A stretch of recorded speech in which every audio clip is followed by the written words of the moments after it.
Hey guys, what's up? Chris at the Rockford Ordnance. Well, it's another episode of Coffee and Kalashnikovs. I can show you the coffee, unfortunately. Well, we've got our Kalashnikov right there. We are on the Kalashnikov couch. Commie red, of course. Not that we're communists, furthest thing from it. But I thought it's kind of a nice little motif to go with here. So hope you all are having a good week. Monday's over, yay. And we are, 2 days closer to Friday, right? Short day tomorrow.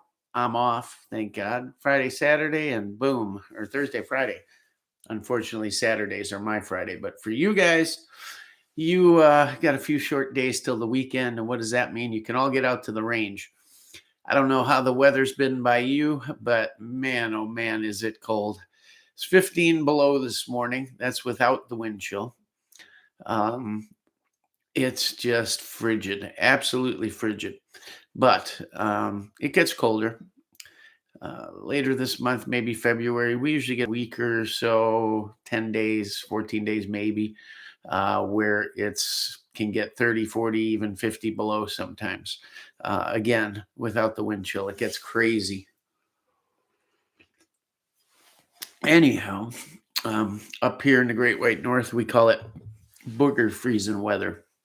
That's where you walk out on the front porch and you feel everything crystallize, right? And it's actually a good feeling.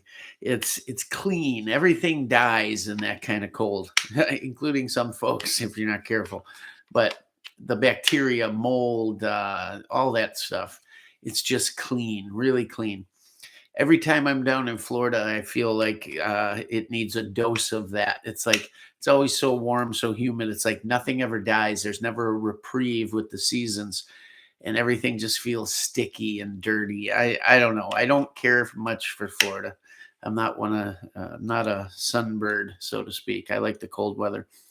Can always warm up, start a big fire, clean a couple AKs, and have a nice afternoon in front of the fire waiting for my tip ups to go off out on the lake and get some walleyes. So not a bad day when it's cold and snowy and kind of nice. So anyhow, I hope you're having a good week. Like I said, hope you maybe got out and did a little after Christmas shopping for yourselves. Spent some of those gift cards or gifts or cash or checks or whatever grandma gave you or you had put aside for you after all the gift giving was over, and you found yourself a couple nice things that you can use for the season. Let's talk about, first and foremost, a little update on what's going on out there in the market that I've seen. Lots of firearms, lots of pistols, lots of shotguns, lots of long rifles, modern sporting rifles, a lot of precision rifles, a lot of good stuff out there. I'm seeing receivers come from Anderson and from Arrow, along with all the goodies. The AR build aisle is full with handguards and parts kits and muzzle devices and mags and all that good stuff. A lot of shotguns. We've had a lot of Turkish shotguns. One thing I have noticed a shortage of was Mossbergs. I think I told you guys I had a M1A M1A, I guess. Mossberg. Bought it, did the background check, all that. They delayed me and it never went through. Never went through.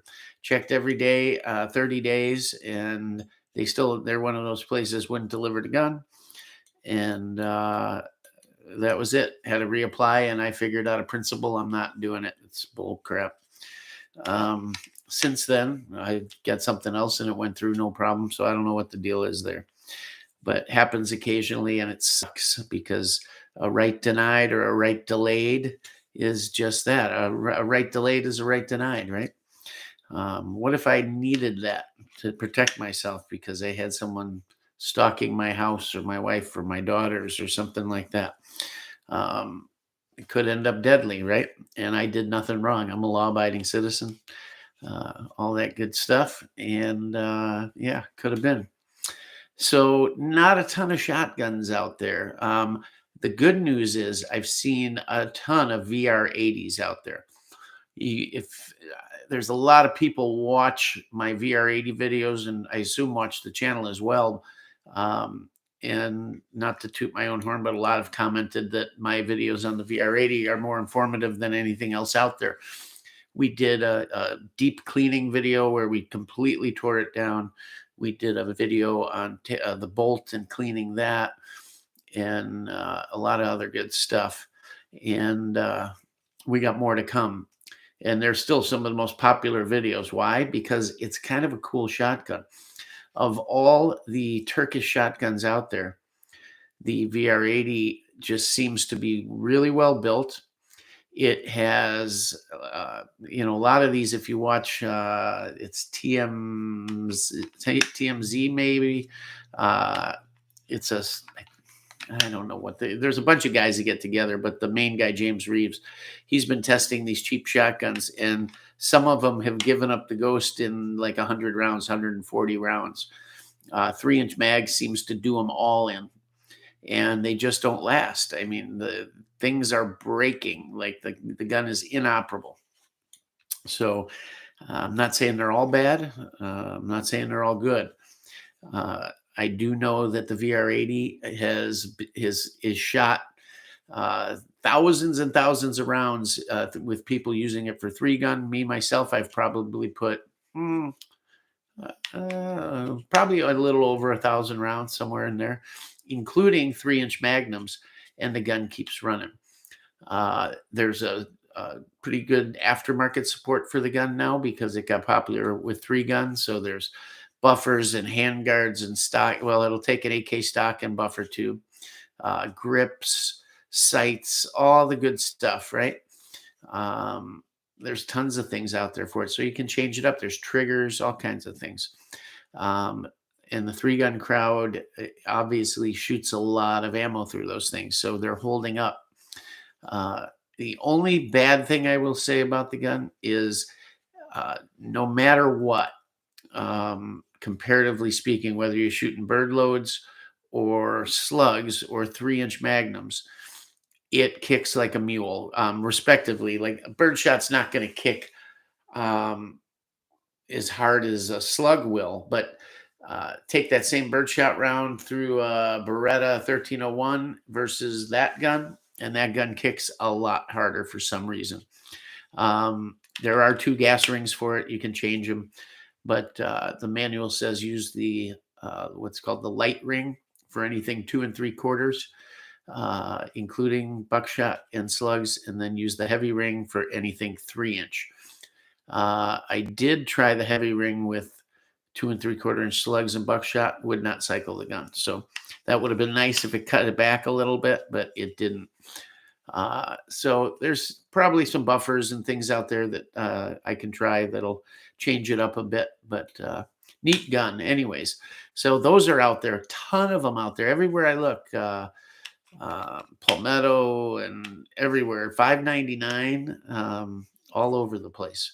So if you've been looking for one, you can grab one because they're out there. And I would, for that kind of money, it's inexpensive. It's automatic, box fed. You can get, it comes with 2 5-round mags. You can get 9-rounders and 19 rounders. You shave a little bit off the follower and you get 10-round and 20-round. Anyhow, good gun. So seeing those out there. Optics are coming back. Even a rangefinder I had been looking for a long time, finally saw. Ammo, on the other hand, got light. It really, the shelves were filled around Christmas with more in reserve, a lot in reserve. The shelves stacked, and it's way down still. There's still 9 available. Everything's available. It's just spotty, and there's not the brands out there. Primers still super, super tough to get your hands on. Over the last month or 2, I have managed to get my hands on some CCIs. What are they? 41s, the military primers, small rifle, which is great. Also got my hands on some regular CCIs. Got some small pistol primers from a friend, but I haven't seen any since. And powder is non-existent. Have not seen any. Now, on the reloading side, I've seen a ton of presses. It seems like RCBS and Hornady have just, you know, started shipping because there's dies and presses and a few accessories I had been looking for. I couldn't find the large military crimp remover. I had been looking for a new one everywhere and finally found it, but no brass to speak of, spotty here and there. There was AK-47 brass, 7.62 by 39, and I bought up all they had pretty much. There was a little left. I should have bought that too, and then when I did go back, it was gone. But I probably got 400 pieces of brass for it somewhere in there. There was 30 carbine too, which you don't see too often. I grabbed a little of that, even though I don't reload it, but I thought, hey, it's a military round, right? So that's what it's kind of like out there, guys. It's good on the firearm side, and the rest of it seems to be lagging a little bit again. And prices are up there. I did hear, our friend Fred, and Fred, if you're listening, I apologize so much. Fred's been going at this project, and he's texting me, and he texts me all this information, and I feel so bad. I haven't even been able to read the text, let alone get on the phone with him or anything. It's been so busy. We've got construction at work, craziness at home, events me and my wife had to go to, a bunch of different stuff, and just crazy traveling, everything. So I apologize. And that apology goes out to all my friends and family because I just have not had the time. They've reached out. My buddy Jake reached out tonight. I saw your text. I have not had a chance to even read it. I'm sorry. But we will all get together and talk. I'm going to try and make a day of it tomorrow and get a hold of everybody. Anyhow, let's get into the chat here, and then we'll talk about what we came here to talk about, and that's AK's cool stuff in the firearm community and some finds that we got a hold of this week. So let's take, and I got a really cool, we're getting closer on another project that I'm really looking forward to. So Joe's in here. Hey, Joe, how are you? True American Loretta's in here. Good to see you. Joe brought her over. I think she watches the 2AEDU channel as well. A newcomer to our firearm scene. So everybody say hi. Everybody help her out if she's got any questions. And feel free to comment, and let's have some fun. Let's see, Joe. Hey, Rock. It's been a long day and nothing on tomorrow. Payday was a hard 6 weeks, and I have to do store trip tomorrow. It takes all day. So you have a busy day tomorrow. I'll be thinking about you when I am sleeping till 10 o'clock or so, hopefully. I can't sleep that late anymore. I wish I could. David Inglesby, Republic 7.60-39 ammo, any good? I, sir, have not come across. I seem to, maybe I've seen it somewhere, but I've never shot any. My guess is it's a spinoff of one of the major bullet companies from over there, and it's probably just fine. I don't know that I've shot any steel case that I'm assuming that's steel case. I don't know that I've shot any that I can really say is bad or unreliable, or, I've said before, people harp on Tula a lot. Never had a problem with it. I think the only thing some people may have a problem with is hard primers with Tula, perhaps, but I've never had a problem. And just so you guys know, those that are here all the time know, but Tula is the exact same ammo as Wolf black box. Look at the head stamp next time you open a box. It says Tula on it. So I wish I could help you there, but no direct knowledge of it. Texas Bullets in the house. He says, evening, gents. Congrats, Joe. First comment as usual. Squeaky Cooler's here. Just got the notification. Good. I'm glad it's going out. A lot of guys say they don't get the notification. Just because you're subscribed doesn't mean you get the notification. Um, you have to hit that bell, click the bell right over on that side, and then you can pick how to get notified and just hit all or whatever, and then you'll get them. I think a lot of folks don't realize that and don't click it. So make sure you do. That being said, thank you all for coming and showing up here tonight to our little soiree. And remember, down below the chat there's a little $sign for super chats. We would appreciate any help that helps us put out more videos, helps us get new things to bring you and show you. And we do our best to bring you as much and as diverse things as we can. I apologize this week. I got no videos out. I feel like a slug, but just like I said, been that busy. Got a bunch lined up here that we'll be able to get out pretty quick here to you. And so you should have some good stuff. But I hope these chats make up for it. We've been pretty steady at the 8 o'clock here tonight. We were a little late at 8:15, but we've done it every week now for, God, I don't even know how many weeks. And sometimes, you get home from work and you don't feel like it, but you get in there and do it. Because like Joe, you know what, Joe, part of the reason I told my wife I'm just not up for it tonight. And she said, well, then don't do it, And I said, nah, I just by some of the comments, but I think people count on it, like Joe had a bad day or going to have a long day tomorrow and breaks up his day, his monotony, and he has some fun. And that makes me happy that I can make other people happy and hopefully break up your day. And, it's hard. This new strain of COVID coming out, everybody's kind of staying indoors. It's so cold, everything. So it gives everybody a little company and something to do and something to talk about. So anyways, this one's for you, Joe, and anybody else that looks forward to it every week. We appreciate you. We really do. I can't tell you how much it's, I really have grown to love this. A lot of times I thought about quitting, but we'll keep going. Let's see. We'll work for guns. I love that name. Good evening from Michigan. Love Michigan. I'll be there a lot over the next 4 or 5 weeks, actually. I will be mid-state, sort of. My daughter's got some sporting events that we're going to go see. So I'll be spending a few days there over the next few weeks. Hopefully as many as I can. I don't know. We'll see. Squeaky cooler, icicles under the nostrils, frozen in the mustache. Yes, sir. Completely covered. Everything I've had. It's wonderful.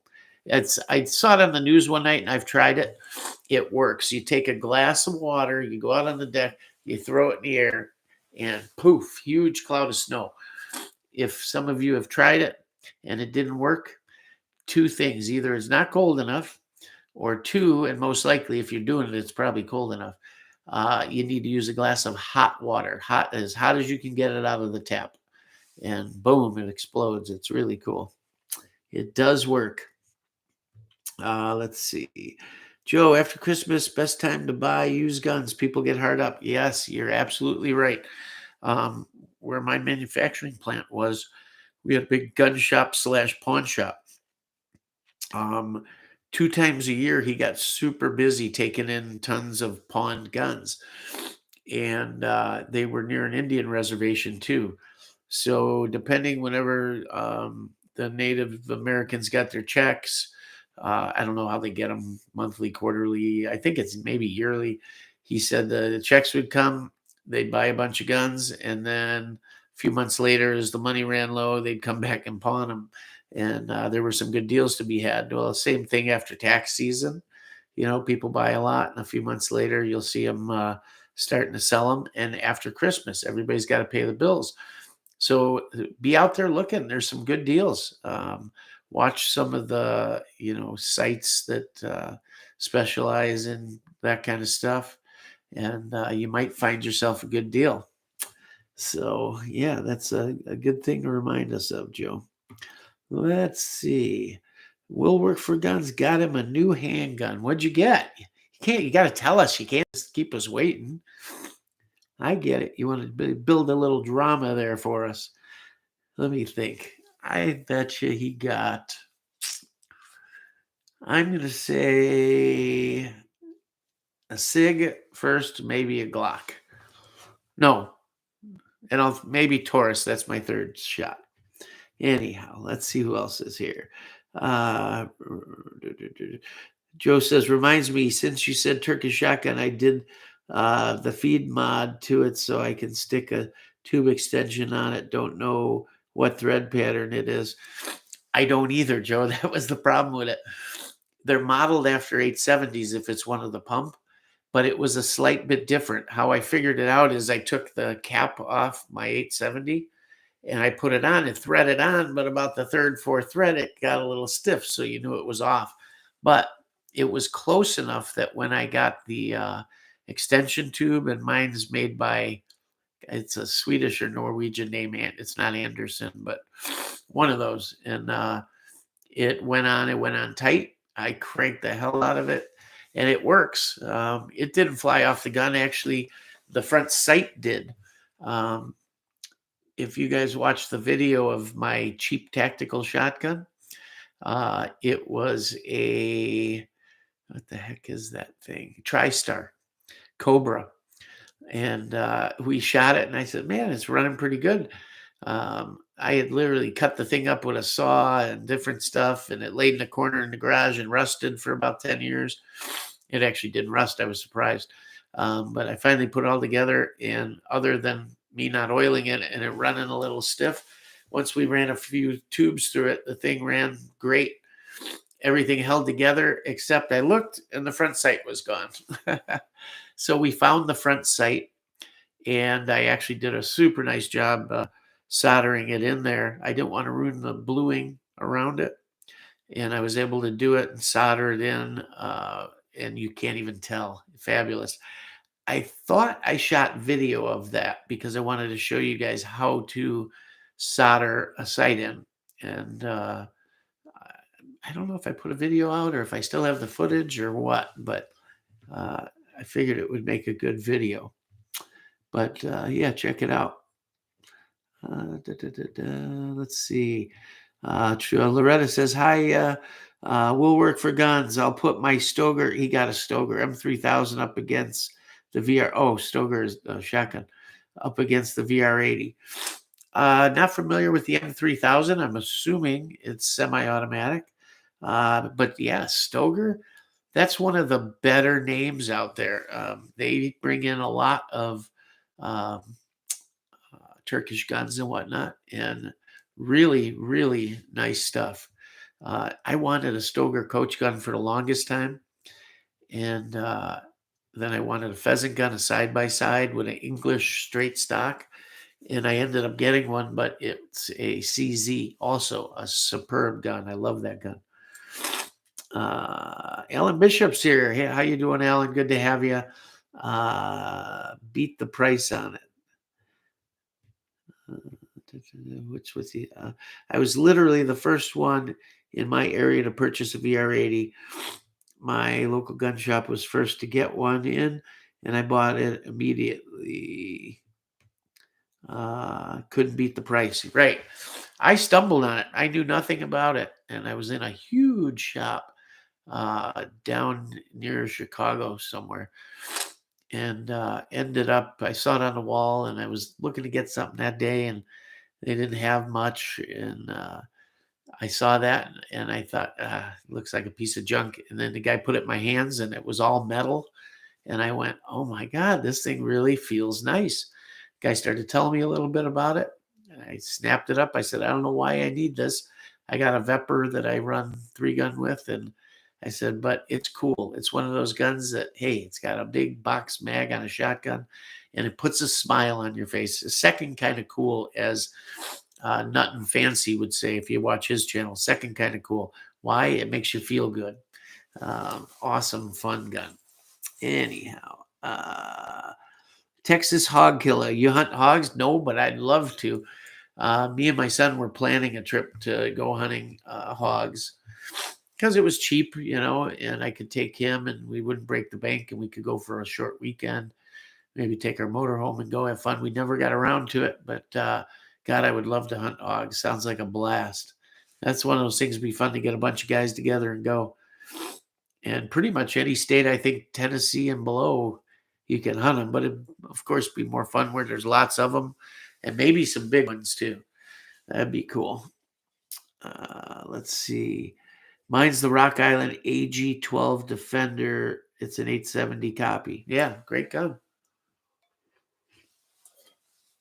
Great gun. MZ is in the house as well. Let's see. We'll get through these and then get into the meat of the matter here. Hey, Guero made it in. My G2C and G X4 have been flawless. So, good friend of mine that I work with, huge Taurus fan.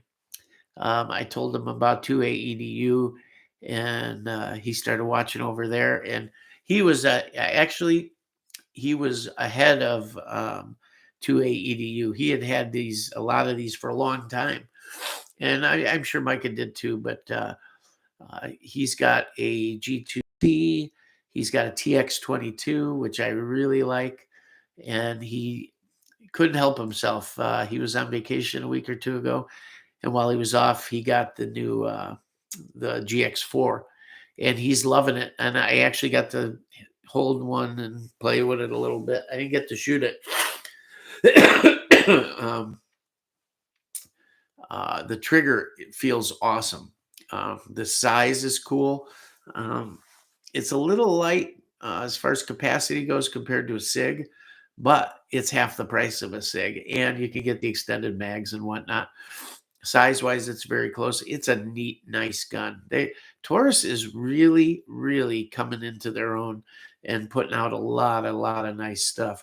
That TX22, that thing runs everything and anything. My Glock 44, which is a 22 long rifle, I'm not that happy with it. It shoots Aguila and a couple others really, really well. Never stumbles, but you can load up this or that. And I'm not talking cheap ammo, decent ammo. And for whatever reason, it just won't run it. And I bought it because I figured it's Glock. Glock wouldn't put out a 22 until they had it working perfect. Well, just not the case. I like it because it's full size. I don't like it because I wish it felt a little heavier. Size and everything, it's the exact same thing as a Glock 19, but the weight just isn't there. But it's still a fun gun, nice gun when it's running right.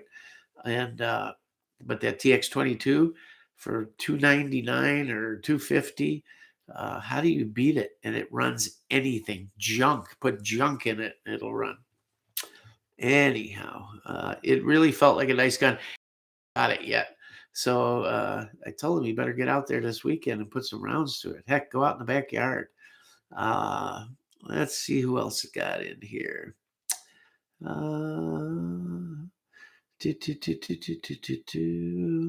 Dixie Livins in the house. Yay. All right. Evening, everyone. Picked up an IWI Galil ACE Gen. Hey, we're twins. I did too. Did I bring you all a video on it yet? Boy, I am out of it, guys. I'm telling you. That's how busy I've been. I got mine right after, when did I get it? Right around New Year's, I think.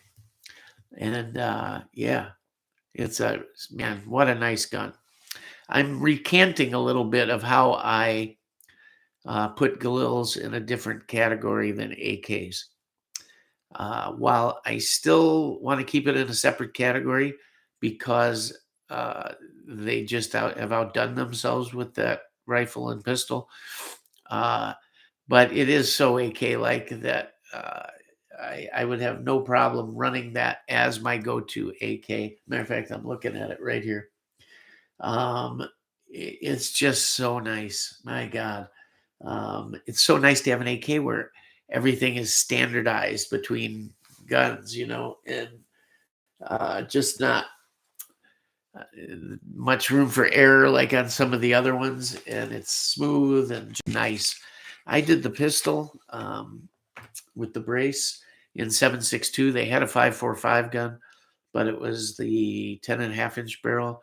I think that gun needs to have the 13.5. That's the one to buy in the 5.45.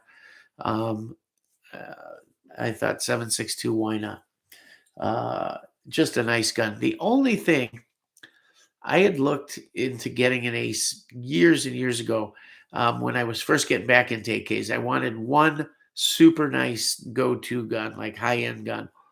And it was either go to one of the boutique manufacturers, Mark Krebs or uh, Jim Fuller, one of those, or an ACE.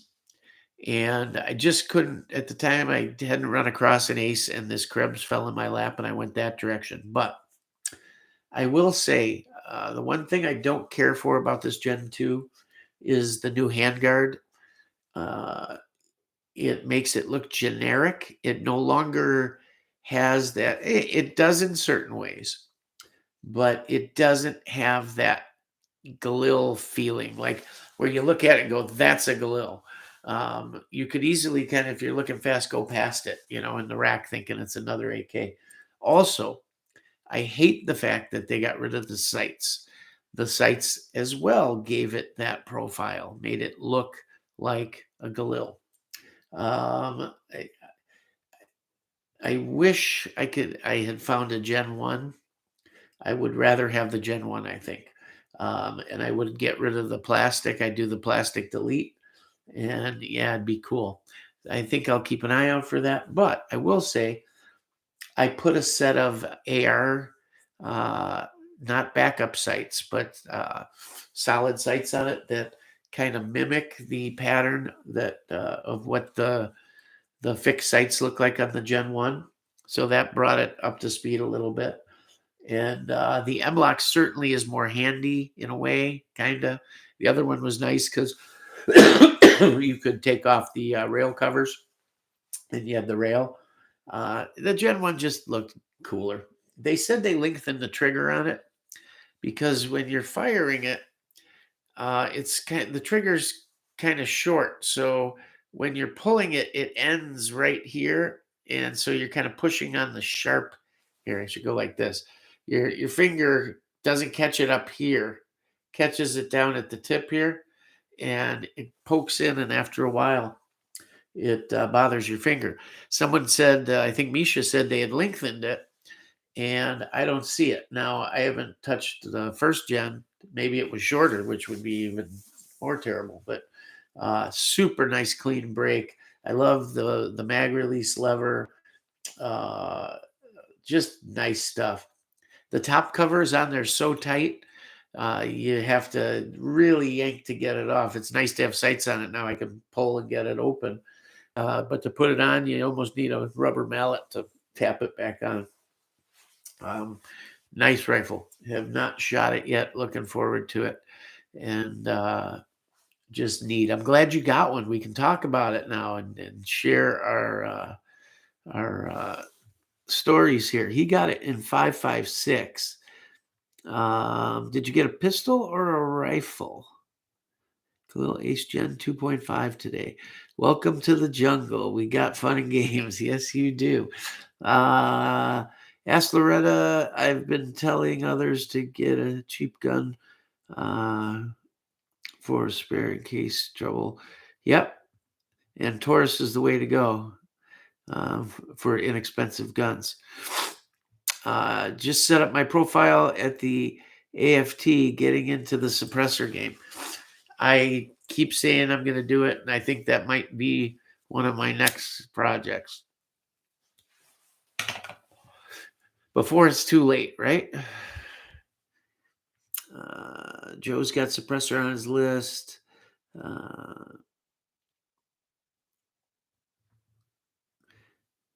Joe Morgan spent every waking moment helping people all over the world get cheap parts and ammo.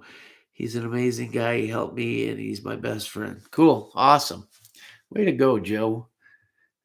And Joe, yeah, we didn't know you're such a sap, Joe. David Inglesby, thank you. No problem, Joe. It's true. My first time watching you live. Have seen a lot of the other videos you posted. Well, good. We're glad to have you. It's fun here when we get into it. I start with a subject every week, and we usually get through them, but I tell you guys, ask all the questions, comments you want, and I like to go through them and answer the questions, talk about them, because it gives us something to talk about. It's hard to come up with things every week, right? So we answer your questions, and that way we're talking about the things you like, what you got, new purchases, stuff like that, and it makes for a neat show. We always get back to our subject and go through it, but man, it can get long here. Prep yourself for a late night. Our record is 4 hours. We try to keep it under 2, but and I said tonight I was going to do a short one, but look, here we go. Let me get caught up here in these chats. Slow down on the chat, guys. I got to get caught up so I can tell you my story. But we're glad you're here, David. Thank you. How's your mini Draco doing? You know, I was thinking about that now that we got the Galil ACE pistol. We got a lot of pistols. We got the Arsenal 44. We've got the Galil ACE. We've got the mini Draco, and then some AR pistols too. But it might be time to do a 7.62 by 39 pistol bash. I'm thinking I have not shot that Draco in forever.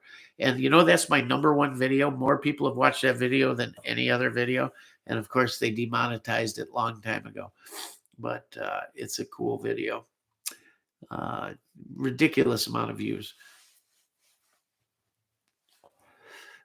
Let's see. So we said Guerrero's in the house. Jonathan Ortega, how are you, sir? He's the one that asked about the Draco. Will work for guns. Never buy a Taurus again. Why? Nothing wrong. And Guerrero said the same thing. What's wrong? Love my Taurus G3. We have 11 mags for it. Crossbreed too. I love crossbreed holsters. That's what I run. Comfortable. Love them. Love them. Love them. Sometimes you get a bit bulky, or not bulky, I shouldn't say, but a little harder sometimes to put on, especially for us fat guys. But if you're in a hurry, sometimes I'll just grab a Kydex, but I love that Kydex leather. The leather on your body in the summer keeps your gun safe from sweat, and on your body hot, that kind of thing. The back is like a nice suede. It just feels good against you, and in the winter it keeps that cold gun off you, and kind of nice. You always feel tight, tucked in, kind of. It's nice. I like them. I've got them for 1911s, my SIG 365, my Glocks plural. I like to get a couple others. We'll see. I was messing with, that brings up something. I was messing with my Ruger 57. There's been some ammo available, American Eagle, and I really had not gotten a chance to shoot it much. One of the last videos I did with my son, and he was doing most of the shooting. And I didn't get to shoot it a ton. And I really want to get out there and work with that thing. They're pretty darn accurate, and it's a fun gun to shoot. Really want to get the FN rifle to go with it too. Save the Bees made it in. Good to have you, sir. I like 1-9 twist. I have my old A2. Speaking of my original AR, my what is it? My what's the first one called? Oh God, I'm getting old, guys. I can't remember shit anymore. My Sporter, my original triangular Vietnam Colt. I finally got an original bayonet for it. And is it cool? Those things used to be everywhere, dime a dozen, right? And I don't know, $35, $40. Then they were at $50. I was at a local Army surplus store that I love. Super nice guy, and he knows his stuff, especially cutlery. And I said, "You got any grand bayonets?" I got a repop shorty for mine, and I want an original. And he said, "Nope, haven't seen." He goes, "They just don't come in anymore." He goes, "We used to get tons of them." He goes, "And now nothing." He goes, "I haven't seen one in a year or more." And this is a big joint. and I'd seen he had some M16 bayonets there. And I said, what do you got there? What's the prices? He said, well, used ones are 65 and the brand new, or not brand new, but uh, basically new old stock unissued were 85 and they were mint. So I got an unissued one, and God, does it look cool on there. It's got the sheath. So the M7 bayonet with the M8 A1, yeah, A1 sheath, and just cool. Fits so perfect on there. Really, it's the only gun I have that it'll fit. We talked about it last week, I think. Um, they won't fit on your average AR or something you build. First of all, you have to have the A1 front sight, and you have to have the right barrel distance. It'll only fit on a 20-inch barrel. Someone did say they make an adapter to fit on some of the M4s carbines.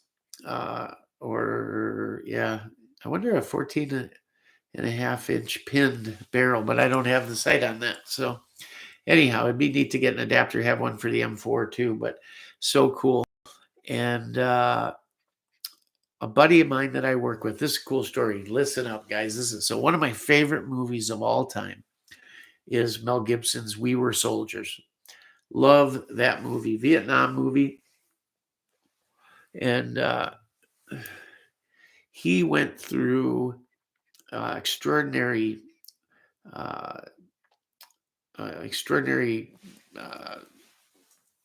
lengths to make sure all the weaponry in that movie was exactly perfect for that time, at that particular juncture in Vietnam. Made sure all the rifles were correct, everything, radios, all that stuff. So a gentleman I work with was actually in the movie. And it was just, he was sort of an extra, but if you know the scene where Mel Gibson and the sergeant major fly into the base in Vietnam when they first come in, and they land in the helicopter, and the helicopter blades are going, and there's guys playing poker, and it blows the cars away. He's the black dude sitting there. So he was in the movie, spent weeks, months there, and they had the armor on site. And there were a lot of SF guys and stuff that were there, that were not only in the movie as extras, secondary guys, whatever, stunt guys, advisors, that kind of thing. And they were all partying one night. And where they filmed the big battle scene, that big open field and everything, that would be fenced off at night and guarded. And the armory trailer was in there. And they were all outside that fenced area, but just having like an outside, I imagine it like a campfire, bonfire kind of party. And it was a lot of the actors, a lot of the extras, these SF guys and all, and they're drinking beer, having a good time. And it got a little out of hand, and the SF guys went under the wire, or over the wire, so to speak, and grabbed a bunch of props. And no rifles or anything like that, but other dummy stuff and real stuff. Anyhow, I had showed him my bayonet for the M16, and he says, I told you that he says, you remember that story I told you? I said, yeah. He goes, well, I got one that night, and it's got the prop number on it and everything. And if you want it, because I know you like that movie, he said, I'll trade it to you for yours. He said, it's nowhere near as nice as yours, but it's got the prop number and you could say it's there. He goes, I don't have any provenance with it, but I'm telling you the truth and all. And I know, I mean, he's in the movie. I trust him.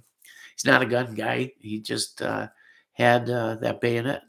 So he brought it in, and it was really worn. And one area looks like they really used it for something and sharpened it. And it's not even across. And there was dried on something heavy, gooky. It almost seemed like blood, but he said if it was probably stage blood.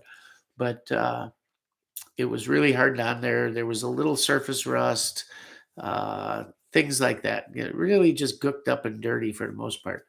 I said, I'll tell you what, let me take this thing home, clean it up, go through it, and I'll decide if I want to trade you. I really like this new one. I said, but I may decide to go grab another one and I'll trade you that for this.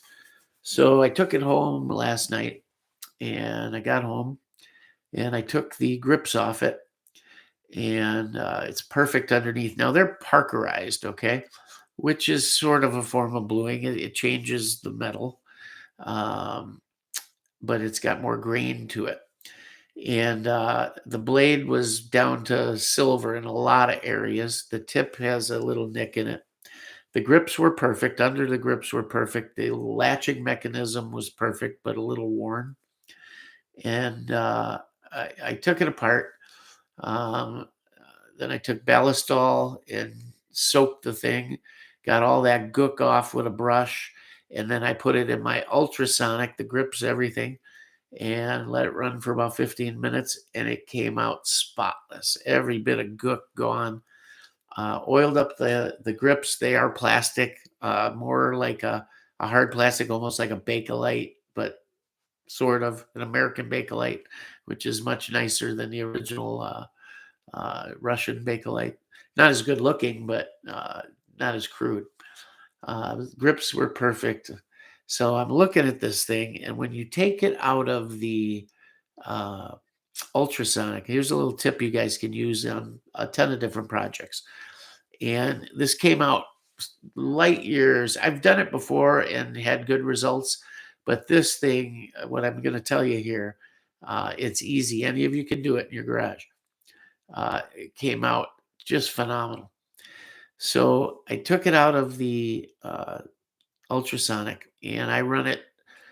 If with steel, I'll run it real hot at the hottest temperature, 140 degrees, with a steel cleaner made by Lyman, and put it in there. When you take it out, it's so hot the water almost evaporates off it. And the nice thing is, it is 100% completely devoid of all oil. Okay, so if you just left a steel part, it would rust to hell. That being said, it will now take to bluing or browning or many, many different finishes extremely well. I don't know what a lot of you think of cold blue, but anyone that's experimented with cold blue usually is disappointed by the results, right? It ends up streaky or doesn't stay on. You can almost rub it off or it wears off real easy, that type of thing. Well, the key to cold bluing, you can do a really good job with cold blue. If you do these few steps. One, have the metal warm. Have it completely oil free. Now, I didn't have cold blue around. When I do things, I do parkerizing. I do myself. Bluing I send out, but we're going to get hot blue system going. Anyhow, all I had on hand was one of those bluing touch-up pens, which is just cold blue in a pen, like a marker. And I thought, let me see how this is going to look. I did a little test area under the grip, and being hot, it immediately turned brown and then to a flaky tan, which is just the accelerated rusting process. That's all bluing is, guys, is rust. And the browning process, if you've ever gotten the browning liquid, can get a few different brands from people like Brownells, that type of thing, and then you card it and all of that. If you want directions on it, I'll do a quick video or put them on the website or something. But it essentially accelerated the rusting from that instantly, So I let it sit. I carded that off, and wow, it looked good and it matched. As these bayonets wear, or anything parkerized for that matter, if there's a heavy crystallized grain to the parkerizing, as it ages, it smooths out, and what's left is almost just like bluing, It matched this parkerizing perfectly. But a little streaky because I was just doing a test. So I thought, I hope there's enough in this pen. I did the whole blade, but I didn't want it to come out like boom, like brand new blue. I wanted it to retain its used and worn look because that thing in the edge where it's curved a little, it's obvious the thing's been used. So you don't want it to look brand new but used. So there's techniques involved that I'm not going to go through everything right now. And some of them I kind of keep secret because guys go, wow, can you do that for me? And it brings me business. So um, anyhow, I went over it. The key here, real quick, couple tips. The key to cold blue: A, heat; B, absolutely no oil or anything on the metal; C, when you put the first coat on and you look at it and you go, oh, that's streaky, it sucks, I don't like it, or it rubs off easily or whatever, don't worry about it. Keep going. 2 coats, 3 coats, 4 coats, 5 coats, however many you need to get it. You can get a full on even, perfectly even blued finish if you keep going. Also, try to make if you're brushing it on or whatever, keep it even. But the streaking it's not completely blued yet is the problem. Some areas didn't take it as deep or whatever. Just keep going to whatever level you want it. If you want it perfect, whatever, how many coats it takes. If you want to do like I was doing, somewhere in between. Anyhow, I could tell where it was just because I've done it so many times. It was really only 2 or maybe 3 coats of it. And then before I card it, you don't want to use like gun oil or anything because gun oil does what? Stops things from rusting. It has all oil will, but gun oil in particular has anti-corrosion properties in it, and you want it to keep going. You don't want it to break down that rust and get rid of it. The best thing I found, either A, kerosene, or B, and even better, if you're restoring something and want it to look maybe not so perfect or a little bit worn, take used motor oil. Used. If you have a diesel truck, even better, because that you all know how that comes out. You get that on your hands. If you get on your clothes, forget it. Throw the clothes out. But if you get it on your hands, they'll be black for a week. I used regular motor oil used on this, and I dunked it in there and just let it sit. Let it drip off, let it sit. And not long. I wasn't dicking around with the thing. I was doing a quick job, 20 minutes maybe.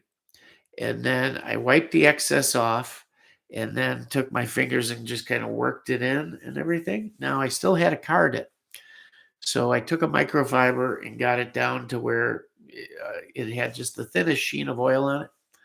And then I didn't feel like putting my carding wheel on and everything. So I just took 4/0 steel wool and lightly, and I mean lightly, just lightly buffed it all over. And that brings out the original. So part of that uh, sonic cleaner, uh, if you have active rust on it, like sugar rust sort of, don't touch it with anything. Put it in boiling water first for 45 minutes. It'll convert that uh, or red oxide to black oxide, which is bluing, and you save the original blue finish. The ultrasonic at that higher heat helped to do that as well. The used motor oil cures it. It sets it. So it's not going to rub off like cold blue can do. It sets it in there. If you can just leave it in the oil overnight, it's even better. But 20 minutes, I wiped it off, then I polished it. Oh my God, guys, this thing is when I wonder if you can see a picture on my phone because I took a picture of them side by side and it is quite incredible. Give me 1 minute here. I hope you can see this. I'm going to blow it up. I'll be able to tell here if you can see it. It's sitting on a shooting bag, both of them. Let me see. It's not going to do it justice. One is brand new, unissued, and the other had like almost no finish, rust, this, that, the other. And look at those two. I don't know if they're not shown as black as they are. In real life, they're pretty dark. Nice dark gray parkerizing. And look at that. You can't tell the difference. Anyhow, I thought, man, now I want this thing. But I figured I'd bring it to him. I wanted to show him. I sent him this last night. I'll tell you what I said. It was, and I was just kidding around. I said, guess which one is mine and which is yours? 3 hours of my handiwork, including rebluing, sonic cleaning, carding, polishing, reassembly, and final patina. And she's damn near perfect, yet showing a touch of wear so nobody can tell it's been redone. And that, sir, is why people have me restore some pretty expensive pieces. Anyhow, he came in my office this morning. He's like, you are a magician. He goes, the thing is beautiful. I said, I figured that's why I brought it. I'm sure you want it. You're in the movie. He goes, I'm not sentimental like that. And I know you'd appreciate it more. Just like we talked about, get me another one and you can have that one. I'm like, cool. So I got that. So I got to run and get him one. But little tip there as to how to touch things up. You can touch up with that. You can, if you got something that you want to redo, or maybe you had a rust spot, or God knows what. Just little tips and tricks that you can store away that work really well. Don't ever just take a wire wheel to rust. That's what destroys it. You can convert that rust back into original bluing.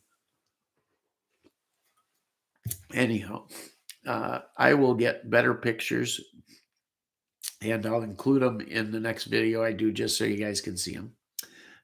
Really, really neat. So I wasn't planning on that. I got home, I looked at it. I'm like, I can't let this thing, when something's rusting or something has a patina, guys, patina is rust. Patina is nothing more than rust covered in a lot of oil, with oil polishing the rust in. If you have something like that and you go, oh, what a beautiful patina, hold it up and shoot it with brake cleaner. And then the brake cleaner wicks off right away. It evaporates. As soon as it evaporates, look at what you got. You no longer have a piece with a beautiful patina. You have a rusty pile of shit is what you have.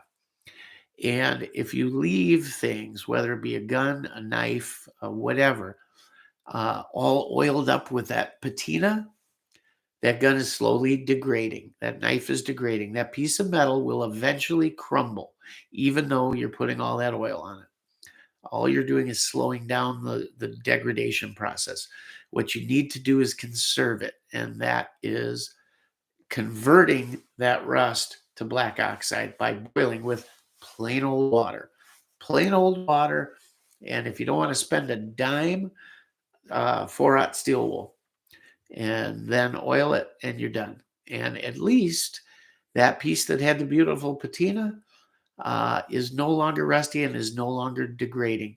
You have saved it for another 50, 100, 200 years, and one of your great grandkids will be able to look at it and say, wow, look at this, instead of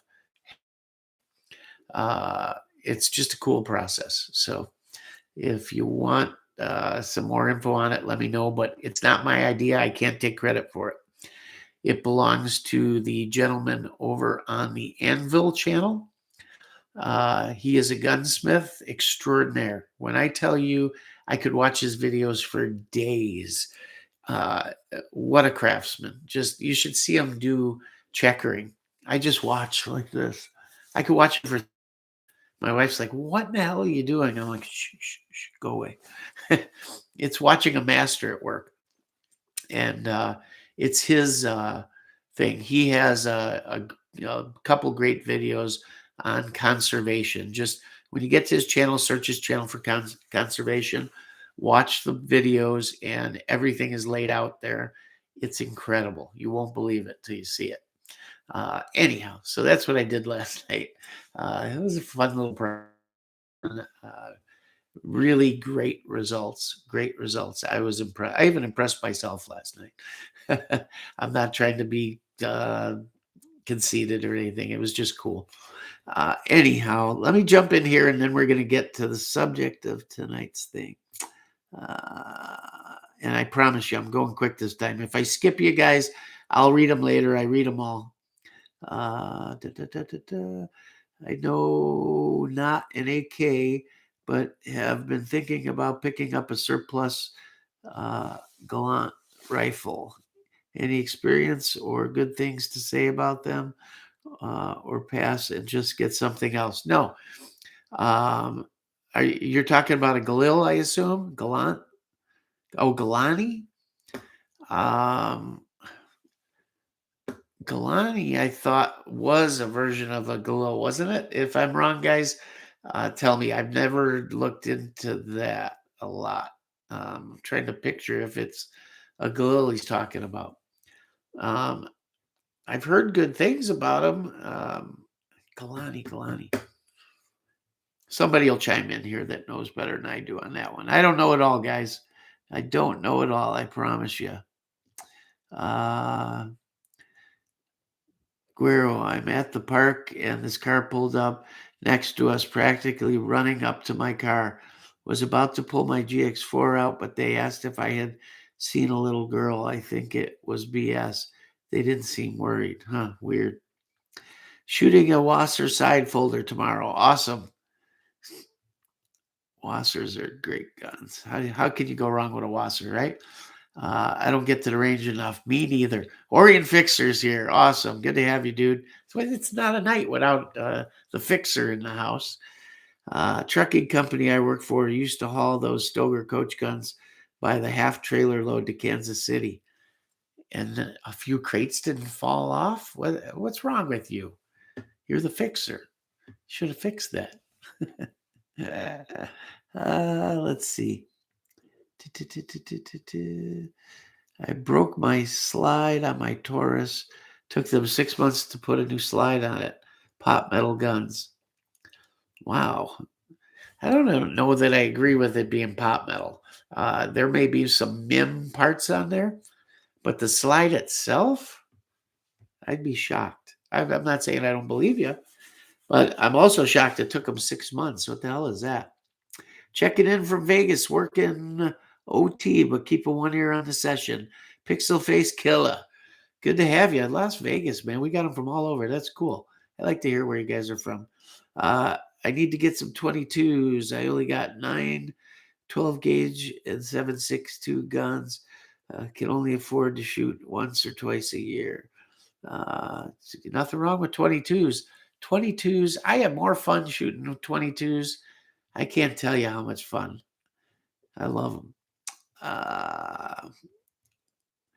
Guerrero Marlin 795 is a fine 22 rifle. We put over 26,000 rounds through it in 2 years. You're nuts, dude. Holy cow. I got a 1022. I'm looking at it. I did a 1022, not the carbine. I did the rifle. I don't know if they call it a sporter, but it's got the longer barrel. It does not have a barrel band. The rifle or the barrel's floated in there, and it's got a walnut stock with the checkering. It's their high-end version of the 1022. And then I put my wife got me for Christmas one year, a really nice Nikon 22 LR scope with a 22 LR BDC in it. And I put like a really nice hand tooled leather sling. It looks like a mini version of my Remington 700 BDL. It's really cool, except the stock was inletted improperly, and it rests on that lug, and I can grab the back of the receiver, the thumbs under the stock, back of the receiver here, front barrel here, and I can go clink, clink, clink, clink. It rocks in the stock. Not a huge deal. I should have sent it back. You couldn't tighten it down anymore. It's just not inlet enough. So it's an easy fix. That you ink up the block, the barrel, all the underneath there, set it in the stock, mash it down, look at where the ink wore off on the wood, and those are the high spots. And you take a little off at a time until it fits nice. So one of these days I got to get around to it, and I haven't shot it in years. You want a great little gun to lay down a lot of firepower, fast and cheap. Or maybe you got younger ones or women in the family that you want to arm for a SHTF scenario. Throw them a 1022 with those BX mags. I think they're 25 rounders, are they? Or 30? 25, I think. And they run flawlessly. The real Ruger mags, not the knockoffs. The real Ruger mags. There's Butler mags too, Butler Creek. I don't know. I've heard bad things about them, but I do know that those BX mags, the Ruger ones, they run. They're a rotary mag like the factory one, and God, you can lay down some serious fire with those things. And hey, 22 at 100 yards, 200 yards, it'll keep heads down. Let me tell you, it'll take those heads off too. Nothing wrong with it. Good way to go. Cheap. It's a cheap way to go. If you don't want to lay out the money for like a Smith and Wesson, their 22 version of the AR. Too bad they can't just start making that first gen Galil again. Put a 1.7 barrel on it and 1913 on top cover. Boom, done. Yeah, right. That's what they should have done. They went too far on it, is what they did. And I'm a little sorry. I'm not sorry, but the Gen 1 would have been better, I think. I don't know. I didn't even know the twist rate's different between them. They must have found out the 1.7s works a little better or something. I don't know. Guerrero, I've been wanting a 9-shot 22 LR revolver forever. The old Sentinels, hard to find. Yeah, 22 revolvers are cool. I got an old Smith and Wesson pack gun. I call it stainless steel pack gun 22 revolver. From what I understand, very collectible. It looks like a mini version of my 357, my service revolver I carried on when I was on the police. Cool little gun. Love it. Just put 500 down on a new Keltec CMR 30 and FDE. Not a Keltec fanboy, but this caught my eye. 22 mag, full Picatinny rails, collapsible stock, and threaded barrel. Pretty cool carbine. I have not seen that, but 22 mag really intrigues me. It is such a cool little round. I've only shot it out of my dad's Heritage revolver. It came with 2 cylinders. Mine didn't. So I bought a box of it. Man, that's a cool rifle. Some say it competes with the 5.7 round as far as speed and all of that stuff. So it's a cool round. That would be a cool little carbine. It really would. You know what it would remind me of? It would remind me of a miniaturized M1 carbine. How cool would it be to get an M1 carbine looking rifle, maybe a 1022 in that 22 mag? That would be a cool rifle because it would wall case and everything. That would be really neat. I'd love that. Anyhow, let's see. I like 1-9 twist. Crossbreed 24 hours a day, rock. And I've had the holster a year. Sticky is a good soft holster too. Yes. Great holsters. I like leather holsters. Me too. I like finely done oxblood to brown leather holsters. Something about them just exudes quality. Maybe with a CZ in there or something, or a nice 1911. Just beautiful. Something about that. Guys don't use enough leather holsters. Don't overlook leather holsters, guys. It fit to the gun, truly custom holsters or even off the rack holsters, but just done right,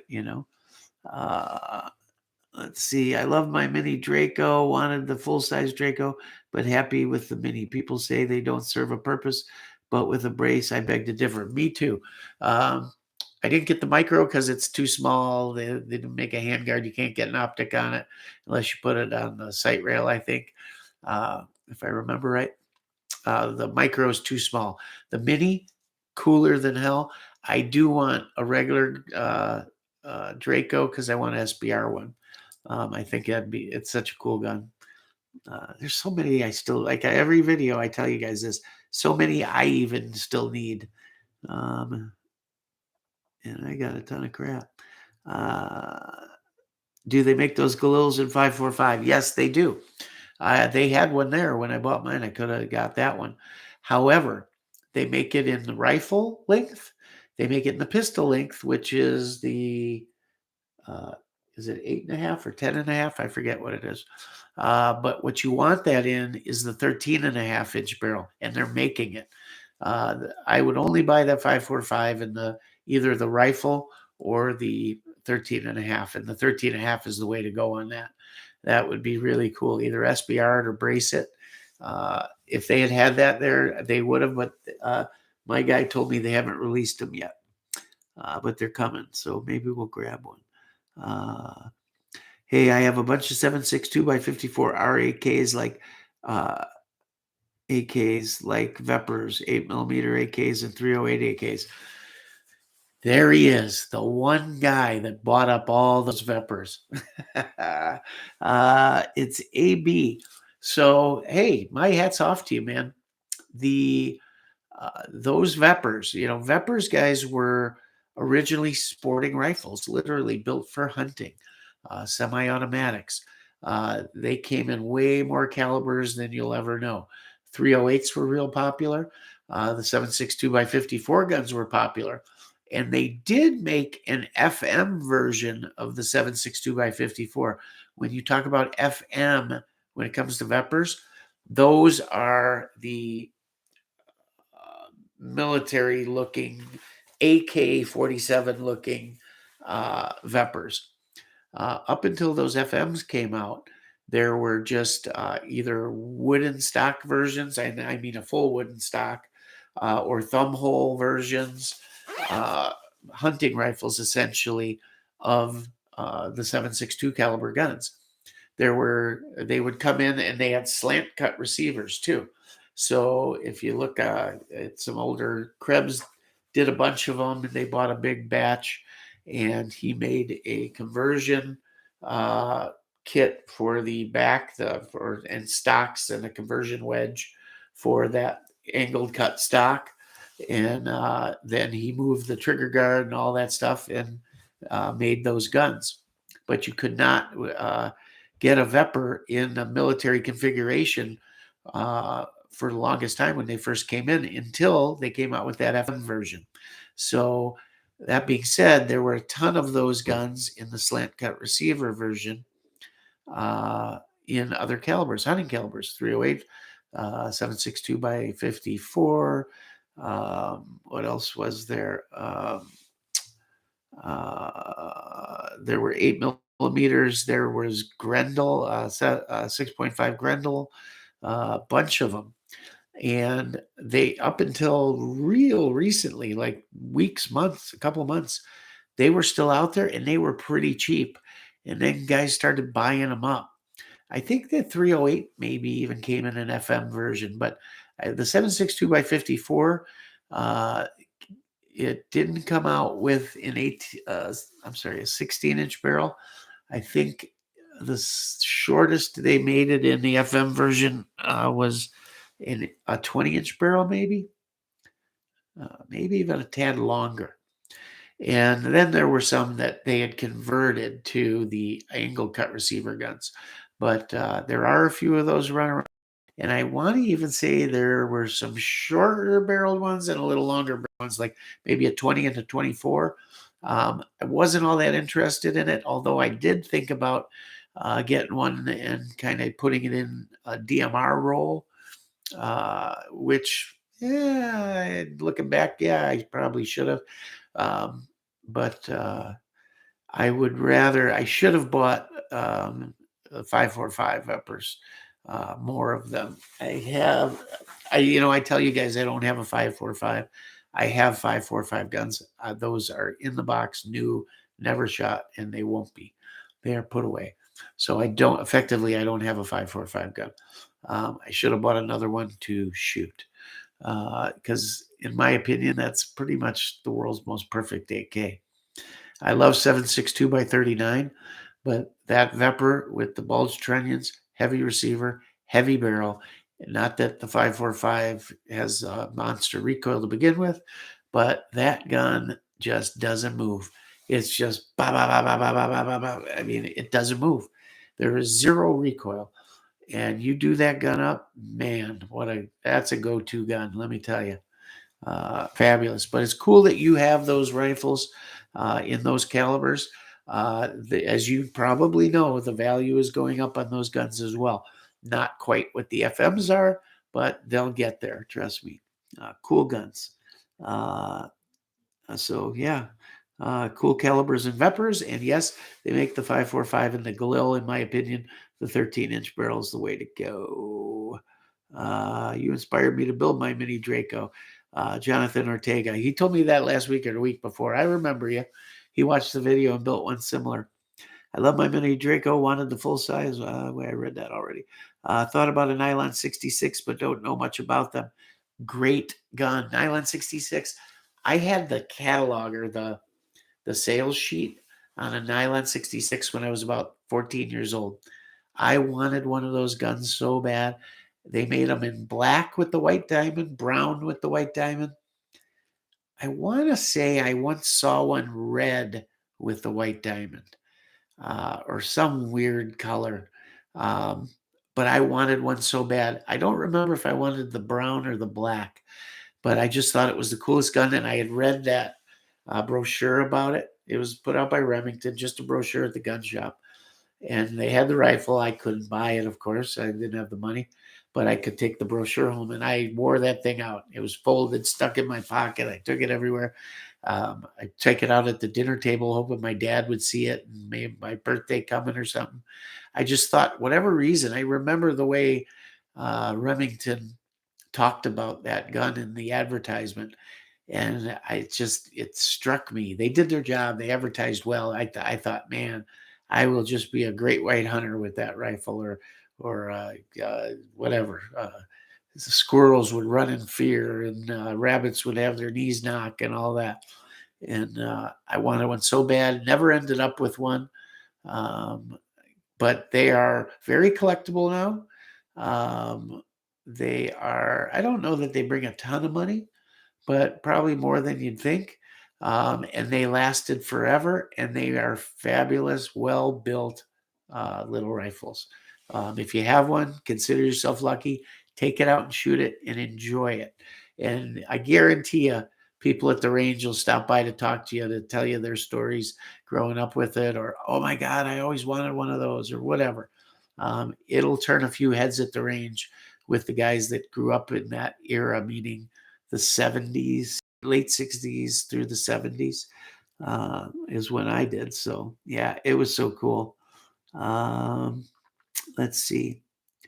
I wear a cheap leather holster from a company called Guns and Flowers. Amazing. 24/7. Cool. Those tube fed guns are fun, but mag fed guns are a lot more practical. I'll tell you what, I love my Vepr shotgun. I love my VR80 shotgun. I love my trap guns. I love my hunting side by sides. I love shotguns. But that 1301 Beretta, dude, until you play with that for an afternoon, you don't know what you're missing. And I told you, that's the most fun I've had with my clothes on in years. I love it. Nothing more fun than shooting slugs out of that gun. I've tried Kydex, but besides the fact they lock, there's nothing else better than leather. That's why the crossbreed holster is so wonderful. The back is leather, the front is Kydex. It's a hybrid, and they're the best of both worlds. They're fabulous. And that's pretty much what Joe's saying there. Uh, let's see. I lost it. Sorry, it moved on me, guys. Hold on, I'll find it. That pick looks like an M7 I have in unissued Ontario. My one is one of the big makers. I can't remember right now off the top of my head. The other one is 3 letters. I don't know. The Colt is the one to find, right? That'd be cool to have a Colt one. Put the photo on Instagram. I will. Good thought. I don't know why I didn't think of that. Mark Novak. Yes, that's the gunsmith's name on Anvil channel. You want to learn something or just be entertained or be amazed or know what a real gunsmith is, not a parts changer, not an accessorizer, but a true gunsmith. Here's a block of steel. Here's a chunk of wood. There are tools. Go to town. You give him a chunk of metal, a chunk of wood, and his tools, and he brings you a gun. That's not what most gunsmiths are today. Most gunsmiths today aren't gunsmiths. They are not. They're at best armors, at best. Yes, I've seen him play the piano. He's awesome. He's a Renaissance man. His guns, his cigars, his music, loves classical music. Just what a cool guy. He worked on a nuclear sub in the Navy. He was an engineer on some project, and one tiny programming mistake cost that company he was working with. He tells the story freely. I would want to say it was in the millions. I think he lost his job over it, but it was an amusing story. He's a little gruff, may come off as a little rough around the edges. He's just no nonsense, take no shit, old timer. That reminds me of my dad, my grandfather, maybe even me. It reminds me of guys of that era when men were men and children listened. How's that? Just a cool guy. Half leather, half Kydex. Guero's got one for his Canic. Yeah. Canic, I took that out the other day. That's such a cool gun. I never shoot either.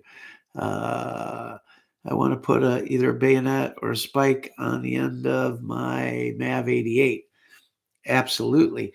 That's why I want one of those M1 Mossbergs, because they got a bayonet lug. And who doesn't need a bayonet on their shotgun? This guy does.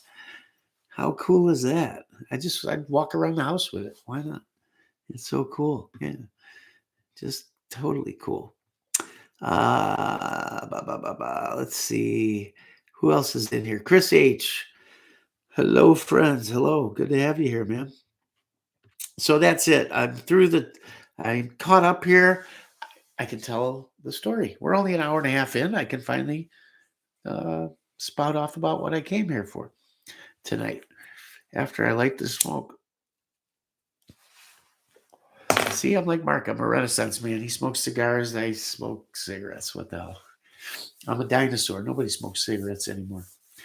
Anyhow, tonight, I had no ideas what to talk about tonight.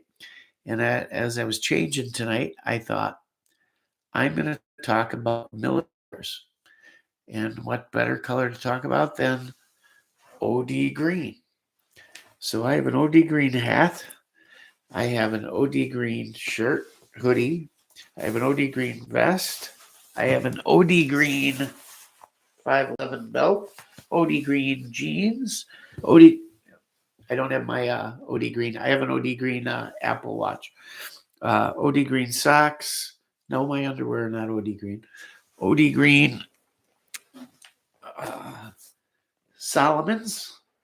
Guys, if you've never worn a pair of Solomons, I know they're a lot of money. And matter of fact, they're so much money that when my wife and kids bought them for me for my birthday or something, I told them absolutely. When I saw the price tag, I said, no, I'm not putting them on, return them. And then I put them on. Wow. It's like nothing else you've ever worn. Anyhow, if you can get a pair, get a pair. They're magnificent. OD green gun cases. OD green jackets, OD green knives, magazines, rifles, pistols, grips on my 1911. I can look around the room here, and it's just everywhere. The photo for this live stream was my OD green X95 Tavor. I've got an OD green Markomar set me. I just here. What else? There's other stuff. Thought I grabbed a bunch of crap and brought it down. I have it here somewhere. Just craziness. I like it. It's become the trademark of our channel, right? And it's to the point where, God, I got to mix it. Oh, I got my 3-gun rifles, OD Green AR I built. I love that gun. I've got my AR-10 is a misted black and OD green AR-10 with its theme is E pluribus unum. It's got the eagle that's on the back of like the silver dollar, the $50, I guess, with the eagle with the wings out and the arrows and everything. It says E pluribus unum. That's OD green. I just love it. I don't know.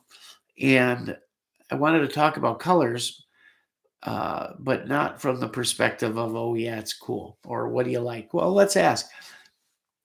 If you want to do a rifle, maybe an everyday rifle, maybe a special rifle, what color would you do? Would you do plain old black? Would you do FDE? Would you do OD green? Would you do a burnt bronze? What's the other one that the one AR company does? It's called dirt, something dirt. I don't know. Would you do a camo pattern? Would you, I don't know, whatever color? What comes to mind in military colors? And why would you do it? So I guess, militaries pick colors to match the landscape, right? Desert Storm brought about FDE. Now, for you younger guys,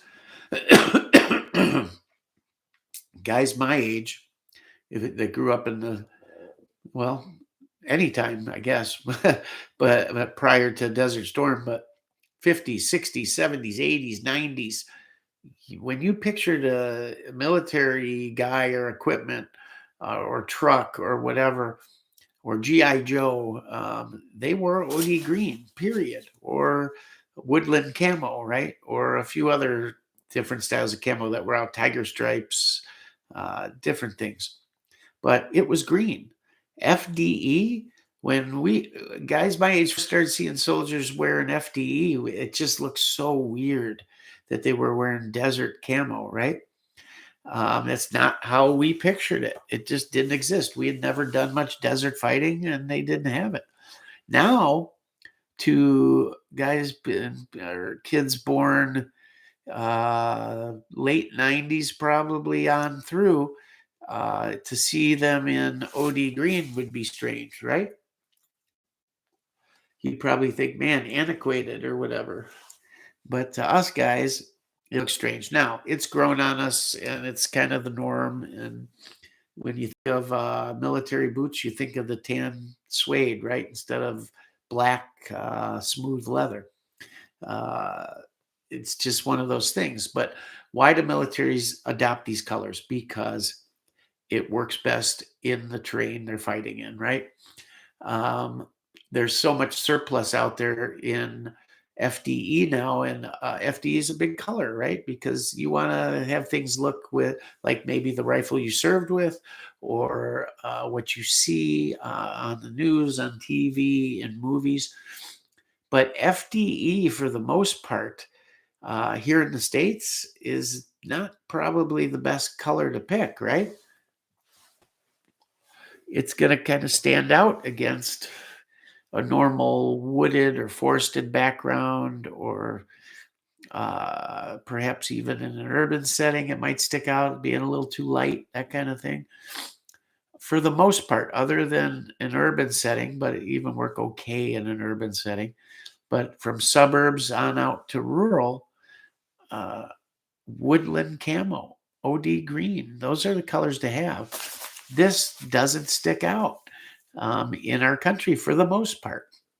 Sure, winter, maybe fall, it changes up, but this would pretty much work. And it's not camo, but it would certainly mute things down, right? That's what would probably work best here. And maybe that's why I like it. Maybe I'm nostalgic for the World War II stuff, or going in surplus stores when I was a kid. Let me tell you something. Surplus stores aren't what they used to be for you younger guys, and the older guys here will chime in and tell you. Surplus stores, when I was, let's say, 10 to 20 years old, there were a couple in the neighborhood. You'd ride your bike up there and you could walk into one, and they would have gear from World War II, the real stuff, stacked to the rafters, pallet loads of it. Everything from uniforms to boots, canteens, mess kits. Uh, the guns were everywhere for that matter. Bayonets, hats, gloves, uh, anything you can imagine, field radios. It was tents, ponchos, anything, stuff you had never even seen. You're like, what's that? Oh my God. I mean, the real McCoy military gear stacked to the ceiling, as much as you wanted to buy, dirt cheap. You could walk in with $10 and walk out with with BDUs, a blouse, socks, canteens, belts, Alice packs. It was so cheap, it was ridiculous. Jackets. That's what I hunted in. I grew up hunting in ripstop, woodland camo, issued pants, actual used surplus pants, blouse, jacket with the button in liner and everything, and jungle boots. That's what I grew up hunting with. You didn't go buy specialized hunting clothing. You had a canteen, you had a military issue canteen. The mess kits were cool, the old oval ones, those were neat. Sea rations, all that good stuff. Fighting knives, trench knives, so much cool stuff. Now you go in, and yes, there'll be the different desert patterns and stuff. There'll be some used, a lot of new, and some were original military suppliers. Others are not, but they look like it, or they're knockoffs. And it's changed a bit too. There's so many suppliers today, so things can be a little different or whatever. But it's not the same. There's copies of everything, cheap Chinese junk. Going to a flea market or to a surplus store today is like going to a flea market. A lot of Chinese junk, Chinese camping gear, and waterproof Chinese matches, and uh, dumb stuff. I don't know. Cheap knockoff holsters, and just all kinds of crap. It's not like it used to be. If you do find one that's good, man, you're lucky. I happen to have one that, while they do have a lot of the cheap knockoff stuff, they got a lot of good stuff. You just got to dig a little deeper, look in the bin behind, know what you're looking for. There used to be World War II leather bomber jackets with the real painted on the back, and the patches. You could buy those. They were everywhere. It was amazing and so much fun. And I wish I could go back to those times now that I know what I know and what I'd be looking for. Just so much cool stuff. Um, I just ran past something and they caught what I was going to say. The one place that the FD camo comes in very handy, right here in the Midwest, even up north here, uh, is in the fall. It comes in handy in the cornfields, wheat fields. We have mostly corn around here, but great in the cornfields. Absolutely great. Would work fabulous.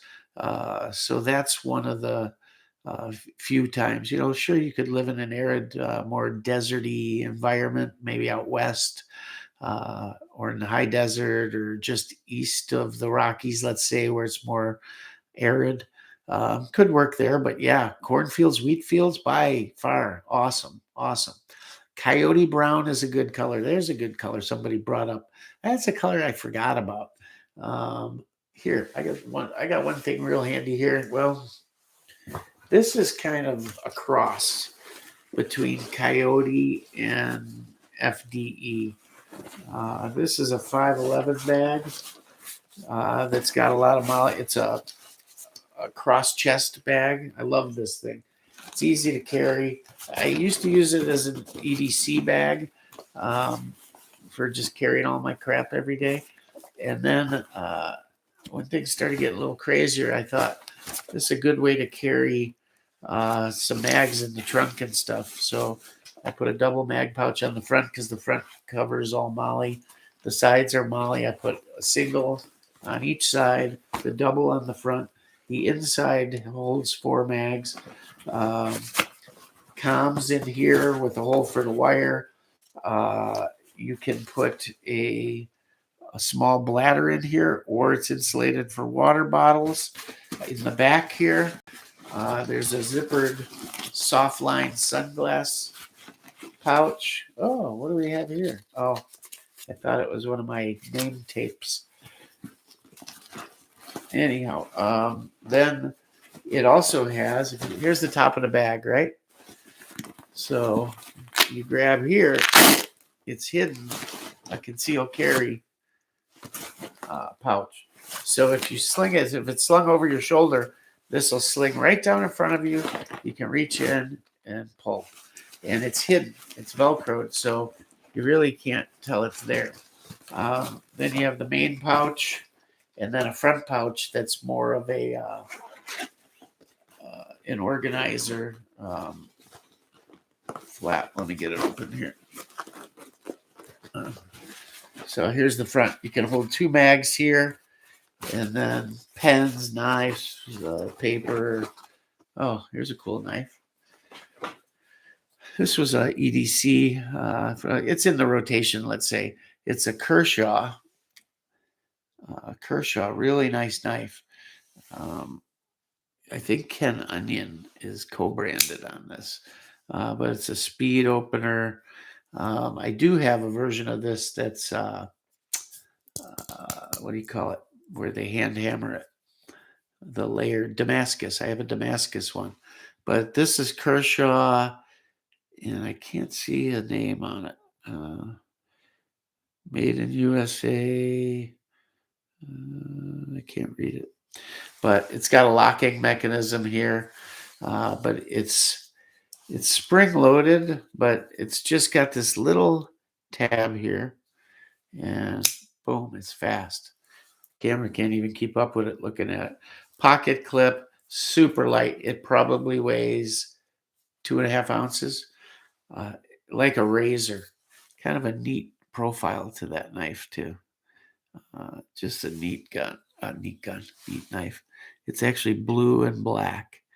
Kind of cool. Just happened to find it in there. That's how this channel goes. We start talking about one thing, and the next thing you know, we're showing you something else. But that's what's cool. It's like sitting in my living room having a conversation with your buddies about whatever. I wish we could show guns, because it would be, it'd be kind of like, oh, look at that. Oh yeah, let's look at that. Pull it out and look. But can't do it, unfortunately. But we do the best we can. So, anyways, we're talking about colors, right? So this is kind of a cross between Coyote and FDE. I believe these were labeled as Coyote, but I've got some Magpul Coyote mags. Anytime I look for FDE Magpul mags, it seems they only make the Coyote. I don't know that they make FDE, or maybe they just call theirs Coyote, but it is a little darker than FDE. And that's a very useful color here. Very useful. So that's another great color. If you don't want to have just all of one, like OD or a woodland pattern, Uh, those are two good colors to add for seasonality or whatever. Um, all in all, and again, it's my preference. I'm not telling you guys what works good. I'm not saying it's the best or not. This is just what I like. And it has a useful side. I like OD and I love woodland camo. Um, yeah, I don't know. It's just cool. And then the new man, I'm having a hard time tonight. My memory, uh, the new similar to woodland, but what the hell's a new pattern? My God. I talk about so much, I can't keep everything straight is the problem. Let's see what you guys have to say here about color. So, OD Green, ivermectin edition. Where have I heard the word ivermectin? What is ivermectin? I've heard that word. That Tim KC. Good to have you here, Tim. Uh, a bayonet on your shotgun makes it easy to pick up your pheasants. That's awesome. I'm going to get a couple more pheasant hunting days together here. We're going to go down north. Well, it's actually Wisconsin, but it's right near the Illinois border. And we're going to go down to a guy I know and do a little pheasant hunting with some friends, maybe even some YouTubers. Uh, if anybody's close likes pheasant hunting, maybe we get together, do a little pheasant hunting. This guy breeds pheasants for a lot of the clubs in, I think, southern Wisconsin, northern Illinois. And he's got so many pheasants that have gotten out over the years, the pens and all, that they're essentially wild birds. It's not like farm raised birds you got to kick in the ass to get them to fly. They're out of them, and we do a few cleanup hunts at the end of this season, late winter. It's kind of cool because it's a game farm. You don't need a license. Yeah, you don't need anything. You just show up and hunt. It's $8 a bird. Uh, he'll even take you out and use his dogs if you don't have a dog, and it's awesome. It's dirt cheap and awesome. I'll post some pictures of us hunting out there. Yeah, we got a lot of birds there. Ivermectin. Why do I know that name? Let's see. I know we love our imports here. Just was wondering if you're familiar with the Kalashnikov USA KR-103. Yes, sir. Um, I here. I have nothing against USA made guns. Nothing at all. Used to, and I take issue with a few of them out there still because they're junk, the few I'm talking about. But uh, I have nothing against USA made guns, the newer ones, and a couple brands in particular, because they're great guns. They finally got it right. Finally got it right. But a lot of the Sentry guns that uh, the what is it, Vishla, Vesna, whatever, junk, absolute junk. Stay away from it. What were the other guns? The last two, the one was milled, one was stamped. Sentry put out. They're all USA made guns. Junk. Stay away from them. Other than that, you stay away from. What else was there? I want to say they were made out west. There's a few, but IO for sure. If you see IO, don't even touch it. You'll catch something. They're terrible, absolutely terrible. They were meant for a guy that wanted an AK, something that looked like an AK. He bought a couple boxes of shells, took it to the range, ran a mag or two through it, and put it back in the safe, and that was it. They knew they weren't going to last. They were full of cast parts, just junk. Stay away from them. But that being said, Kalashnikov USA, just fabulous guns. In my opinion, they are tied to Kalashnikov concern. I think they just hit it deep through multiple uses, the use of multiple companies. This one owned by that one, owned by that one. This one has an interest, and we'll use this company to do that. And they got around everything, and here they are in the States. My personal thought on it. Is it true? I don't know.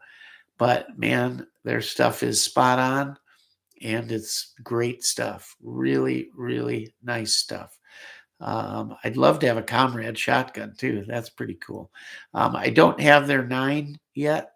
Mark Krebs was building some, and I should grab one of his.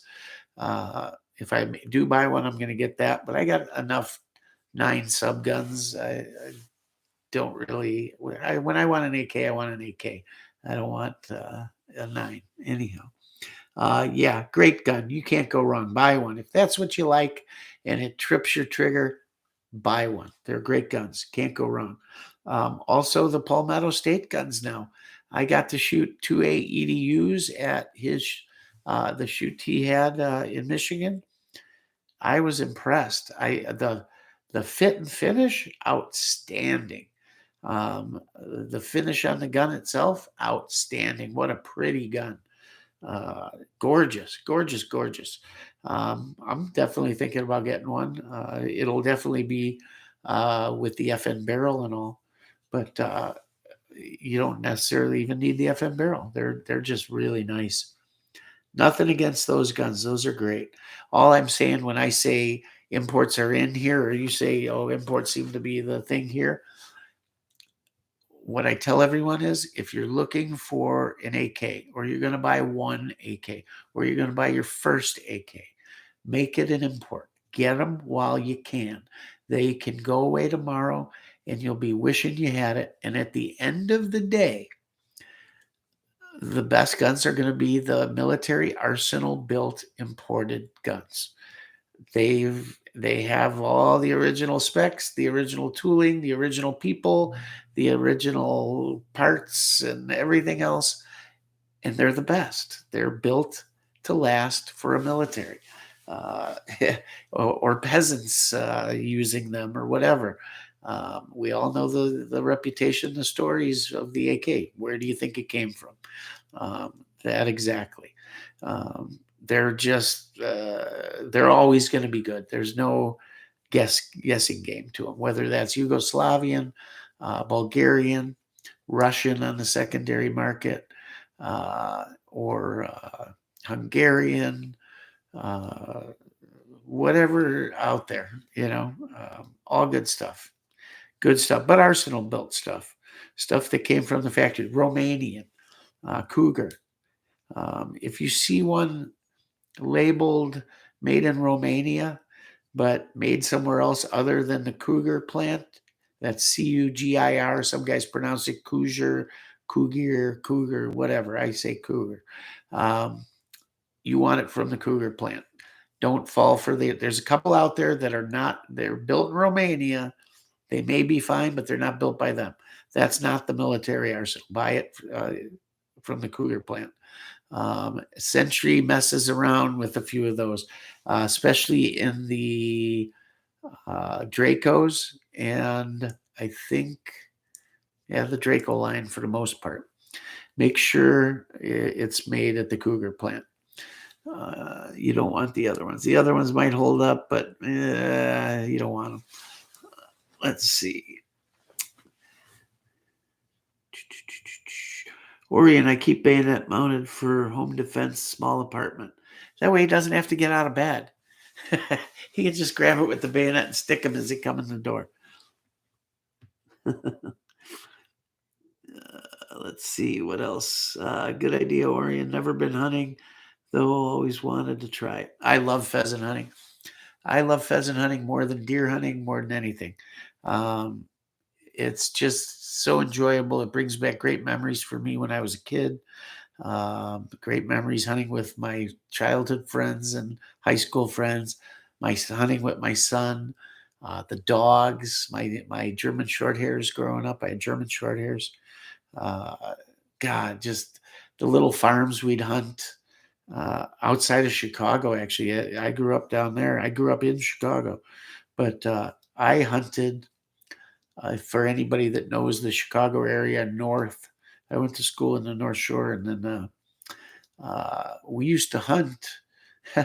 One of my best friends, uh, he lives or grew up in Lincolnshire. So that's, if you know Chicago, 294 and 22, which is Half Day Road. There's a big hotel sitting right there now, right on the highway. And that land, when I was in high school, was owned by her, and her farm was on it. And we hunted pheasants right there along 294. We'd be shooting birds, and the shot would be going out over the highway. And Granny Dawson had their farm there. And yeah, we hunted it. I go past it with my kids when they were little and say, Dad used to hunt there. You didn't hunt at a hotel, Dad. It's all built up now, guys. Crazy. There are a few nurseries. If you guys know that area out toward Woodstock and McHenry, used to do a lot of hunting out there. That same guy, his uncle had a farm out near Harvard. We'd go hunting out there. And back then there were wild birds. There were a lot of wild birds. We'd always get birds. And now, I don't know if there's a wild bird left in the state. Back then, too, we used to hunt the railroad tracks. You'd hunt the sides of the railroad track. You'd park somewhere out in the country and park the car next to the tracks and head on down with your dog. And now it's illegal, I think.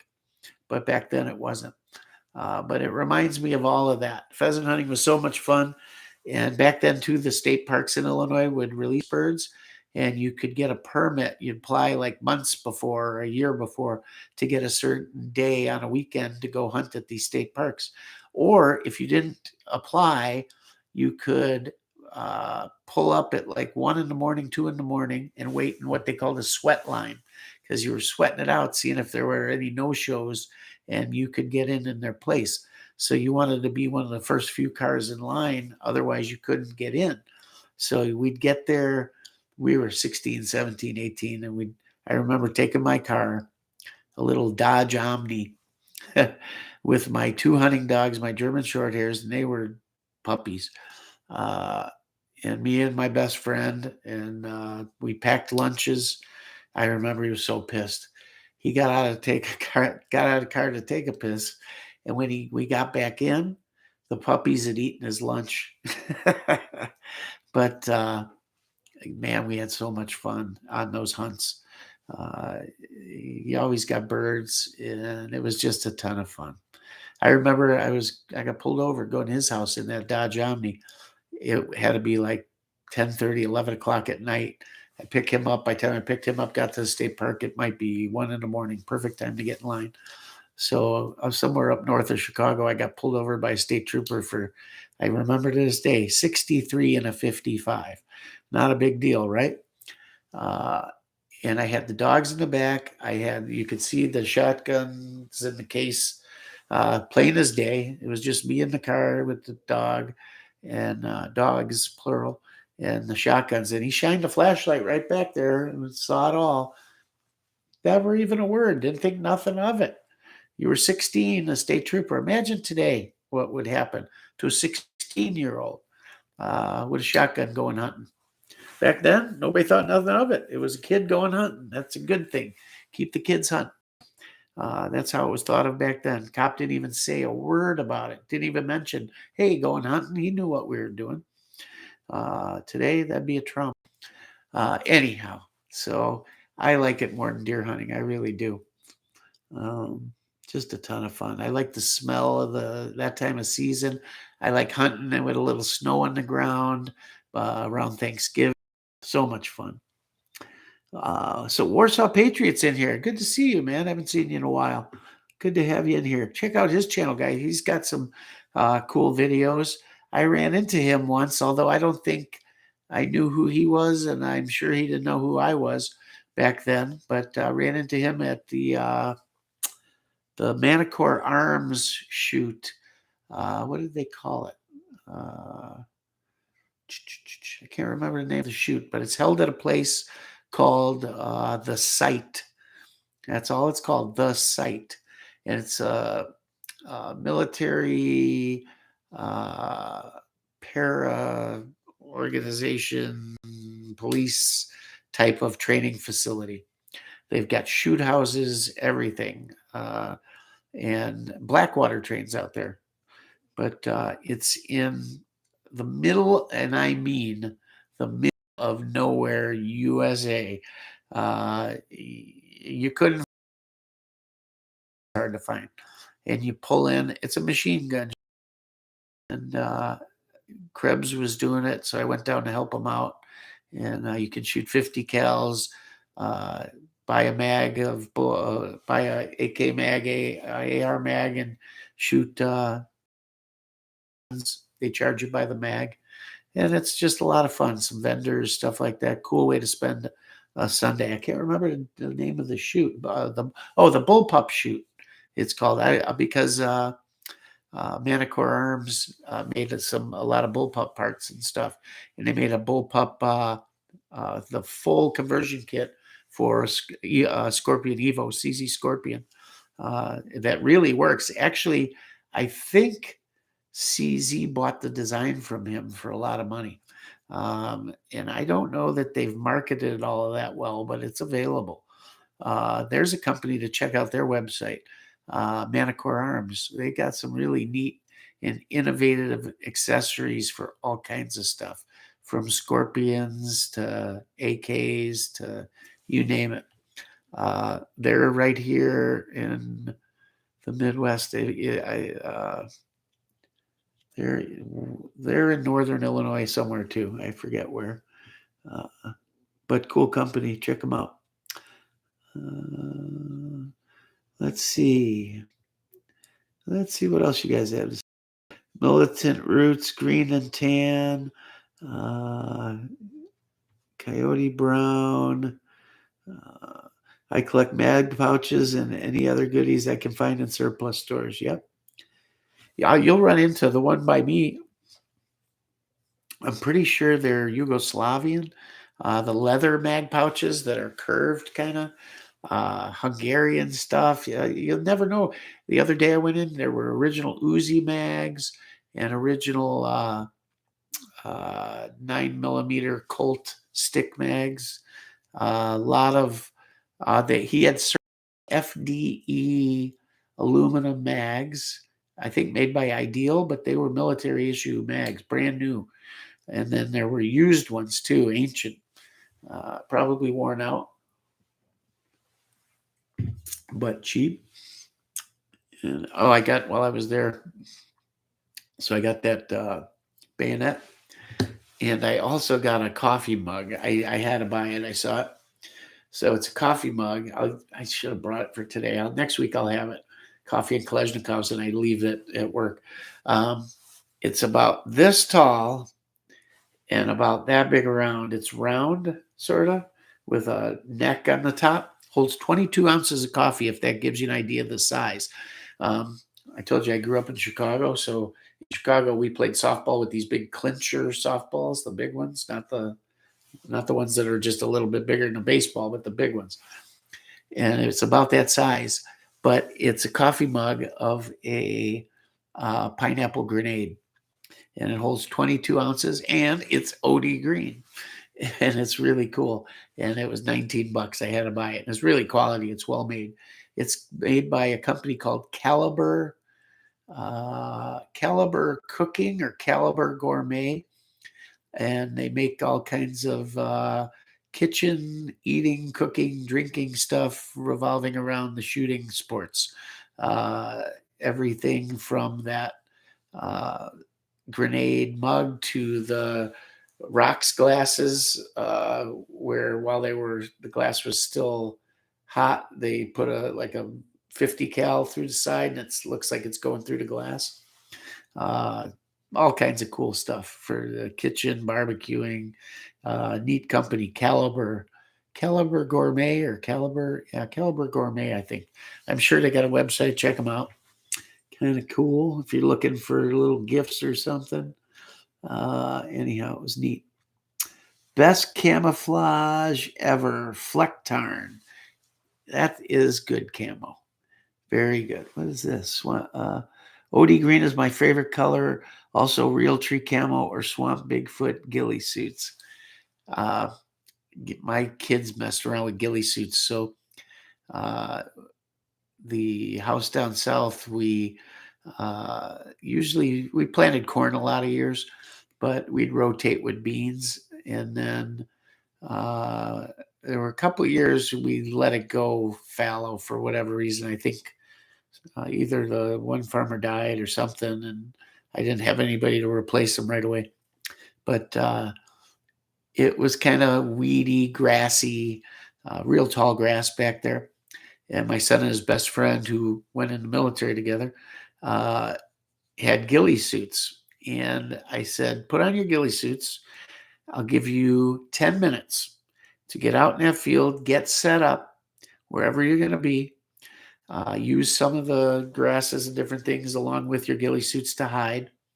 And if I can't find you in whatever amount of minutes it was, I will take you guys out for lunch and ice cream, whatever. They were probably 12, I don't know. And they put these ghillie suits on, went out there.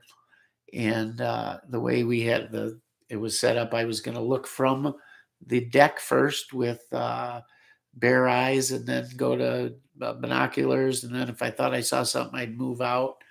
And they couldn't say anything obvious, or I'd be able to pinpoint them.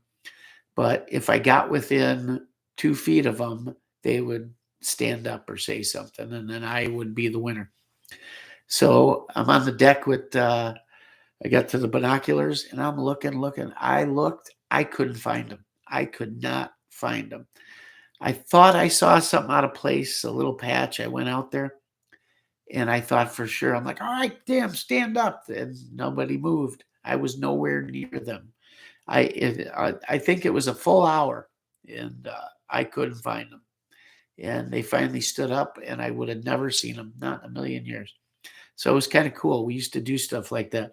We'd do drills. It might be 9 o'clock at night, and I'd yell up to my son. I'd tell him, "You got 10 minutes to go time. Let's go." And what that meant was grab whatever you needed to survive the next 24 hours. And you got the only reason I did it 10 minutes is because we had to get his friend from his house across town.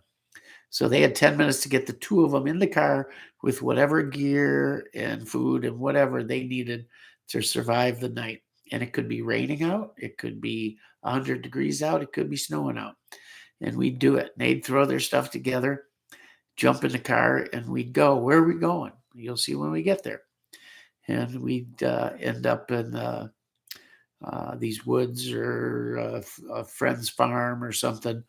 And they'd have to set up the tent. They'd have to have everything they needed for protection, security, medical, food, all of that. Enough for a meal that night and a meal in the morning.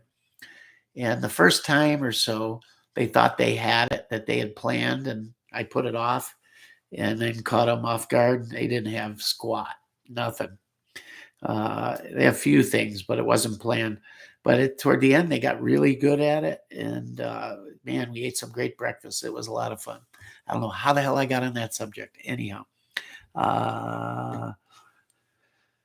as far as camo patterns, guys, I don't care much for the commercial camo patterns, the real tree stuff like that.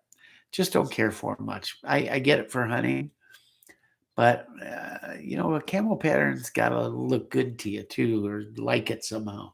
And I just don't care for it. Yeah, I don't know. There's a lot of cool military stuff out there from all kinds of countries. But if you find a good surplus shop, make sure you stop in there. I'm going to go through these a little bit here. And if you guys got any more questions, make sure you put them in here. We're going to have stuff coming out on this Galil. Oh, I wanted to show you one other thing. Came across this. And I wanted a push knife or push dagger to wear on my belt. Just to have, maybe if you couldn't go in somewhere with a concealed carry or something, but it'd be nice to have. And the more I thought about the push daggers, the more I just didn't like the feel of them. And I came across this the other day while I was looking at that bayonet, and it attracted me even more because it said this on it. Can you guys read that? K-Bar. So I love K-Bar. I think it's a great company.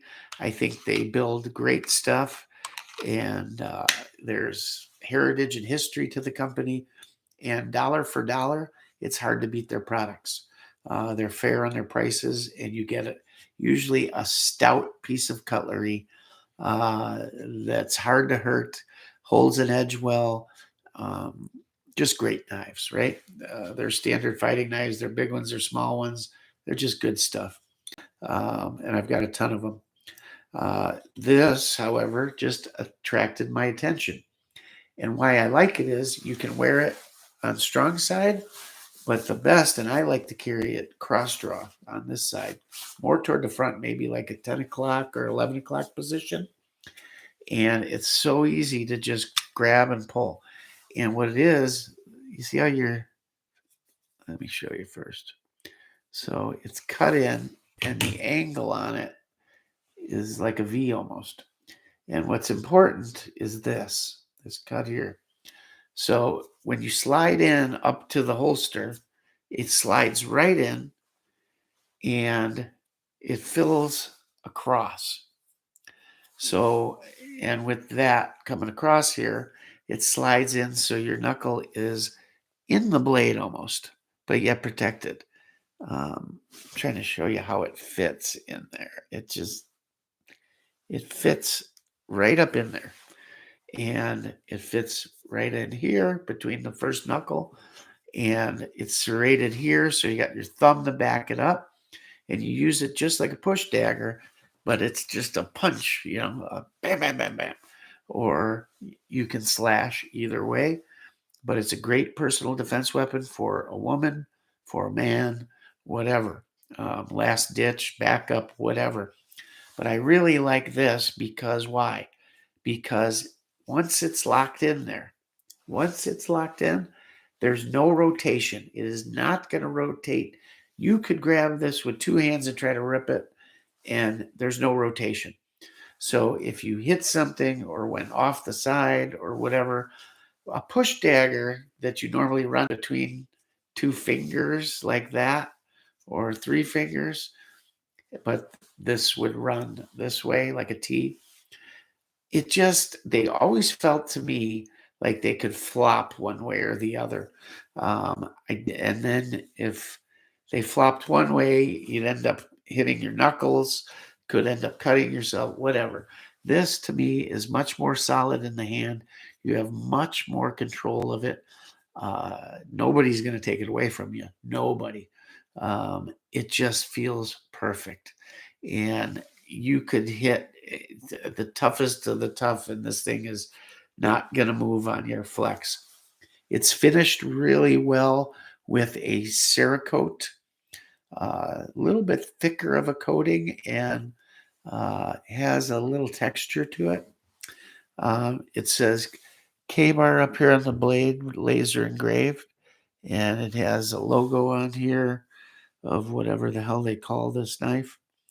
I don't have the box here, or I tell you, I don't know what it's called. It's not made in the USA. It's assembled here, but the blade is made in Taiwan. I'm not one of these guys that's into all kinds of different steels and it's made of this, made of that. He told me what it was, and I asked him, I said, I want a quality knife. And he said, you'd be hard pressed to beat this thing for the money. It was cheap. I want to say between 30 and 50 bucks, maybe. Here's the kicker. It's part of their military and police lineup. Great too, cutting seat belts, stuff like that. If you were stuck in a car or you came upon an accident, you wanted to help somebody. This holster here, it's Kydex, shaped like the blade, super thin. Let me see if I can hold it up here so you can see. Super thin. Where the knife comes into it, just above where the handle comes out, It's wide here, about the width of your thumb, and you see the serrations on here. So when you come down, you can push out. You not just pull. You can pull, that's great, but let's say you were trying to get it out a little more stealthily or quiet. You can grab it and just push with your thumb and come out, um, instead of, you know, whatever. You can push and push it right off if you had to. Um, you guys all have a thought or a mind's eye, or you know when you pick something up if the weight feels right for the object. You can't tell on video here, but the weight of this, and I don't mean it in a bad way, I mean it in a good way, it's heavier than it should be. It has such nice heft to it. By that I mean just a quality feel. Steel spring clip screwed in on all corners. And it's cut out here, and that little clip that's bent in grips your belt, as well as the one here grips your pants. You don't need to wear this with a belt. You can wear it with just a waistband of even sweats, and it's not going to pull off. It's really well done. And the quality, I can't get over it. It's literally one of the most quality sheaths I've ever seen for a small knife like this. The whole thing might weigh 4 ounces, somewhere in there, maybe a little hair more.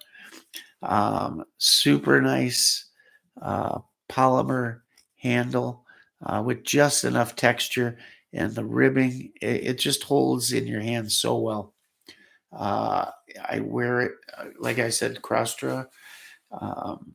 That way it's not in the way of my concealed carry weapon, and it's just great. It's comfortable, even if you got a little more weight up front.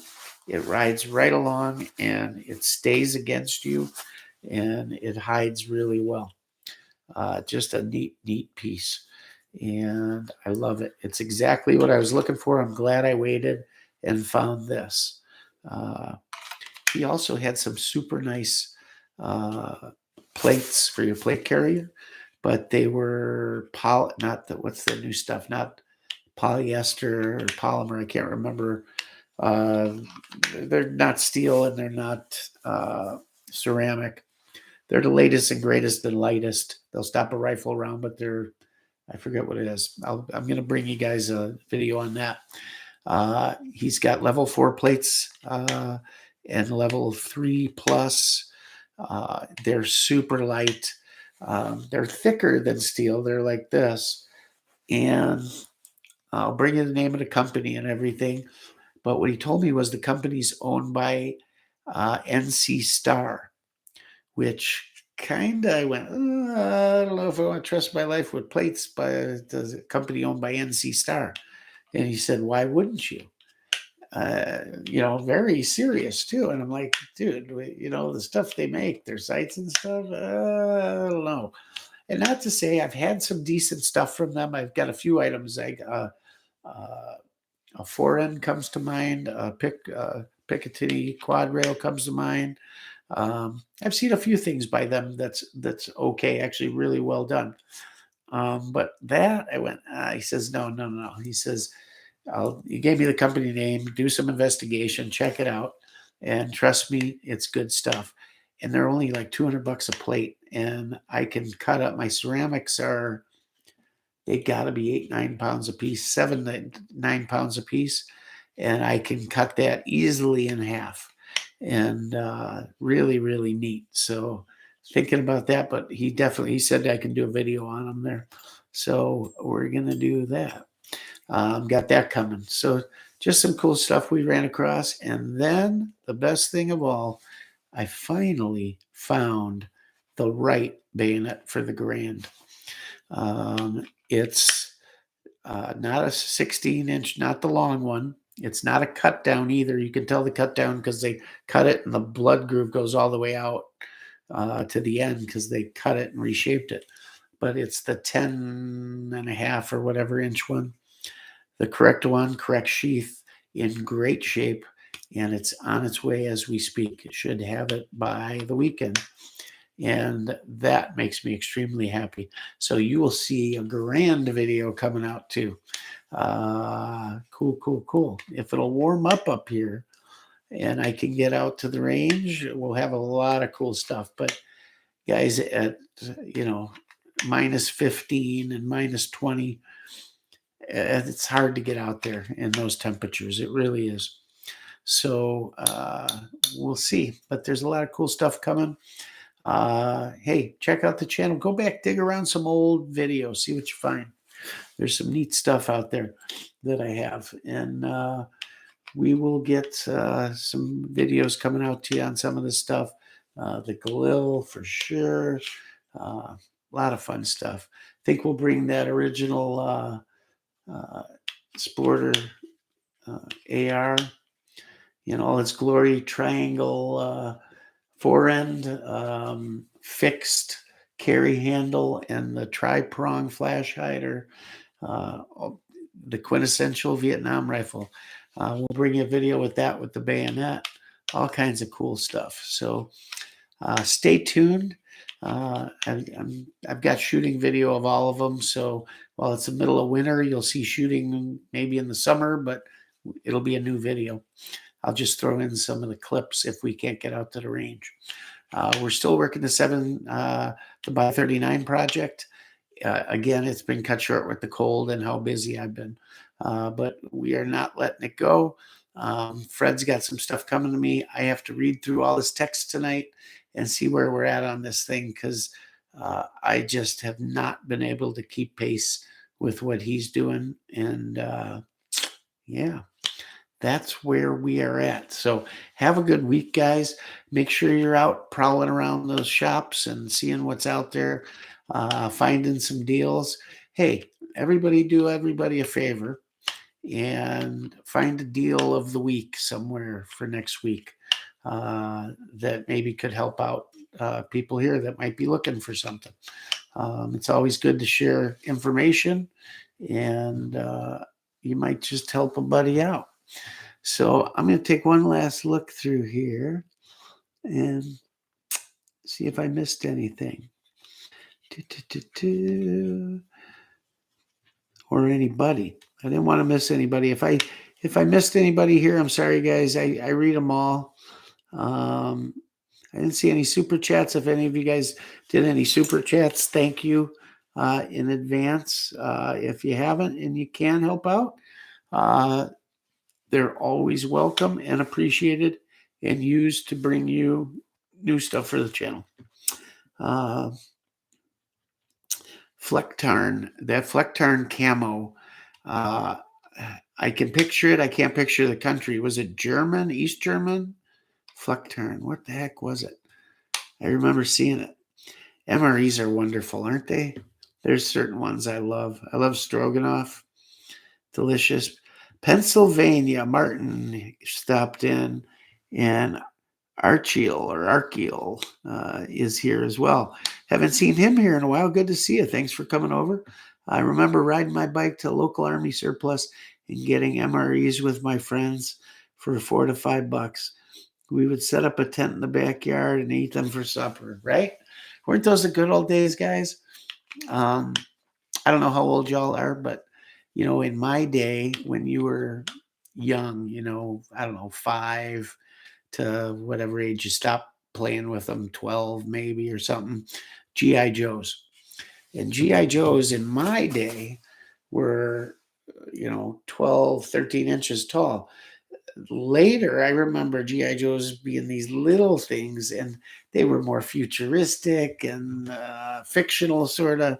And I thought, how lame. These kids don't even know how cool G.I. Joe was. Back in the day, we had the space capsules for them and the African adventures and the headquarters. And they had M1 Grands and M14s and the boots and all the cool stuff. And God, you'd play with those things. You had little foot lockers for them to hold all the gear. And I still have it all. I have all my original stuff, and I have some commemoratives still in the box. When I finish this vault room, There's going to be shelves and stuff over here. I'm going to display it all. There were Jeeps and howitzers and just cool stuff. And that's what you played, right? Because World War II, those were your heroes, and Vietnam and was going on and all of that. And that's what you did. You played Army. You had a little Army suit and a helmet and a this and a that. And yeah, you had a plastic AR that you pulled back. It was spring loaded and it made the rat-tat-tat noises and all that. Can you imagine trying? Do they even sell play guns anymore? God, that's all we did. Cowboys, Indians, and playing Army. That's all you did as a kid. Today, they'd probably send the kid to have to get him help with a counselor if he did that or something. It's crazy. We had more fun with that. It's so much fun. God. And then as you got older, you'd have wars, but with like fireworks, Roman candles, stuff like that, shooting them at each other, bottle rockets. My one buddy said one time, I'll never forget, he said, "Cover me." And he goes running out. I came out with a Roman candle, boof, boof, boof. And as he came out, somebody caught him right in the face with a red ball of a Roman candle and looked like Star Wars. Poof, the sparks went flying. Burned as part of his eye. Had to take him to the hospital. It didn't bother him, didn't lose sight or anything, but yeah, BB gun wars, all kinds of safe, fun stuff. Lawn darts, throw them in the air, see where they land. All kinds of good stuff. We're all here. We made it. I don't know. You want to keep your kids as safe as possible, but gosh, you want them to grow up to be men and not afraid of the world and all that stuff. And today, you know what? It's the parents' fault at the end of the day. You let your kids hurt themselves once in a while. Let them get dirty.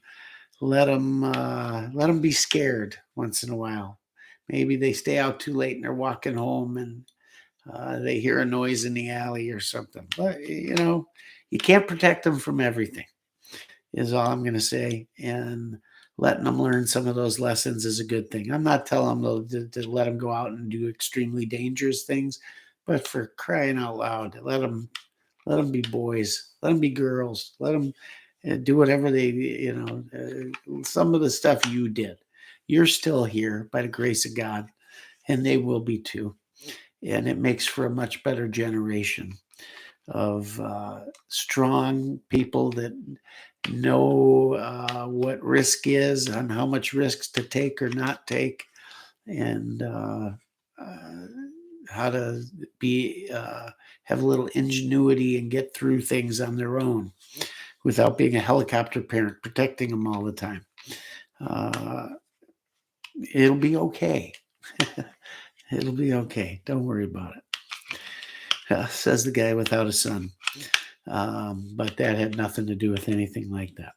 Let them have fun. I let my son have fun.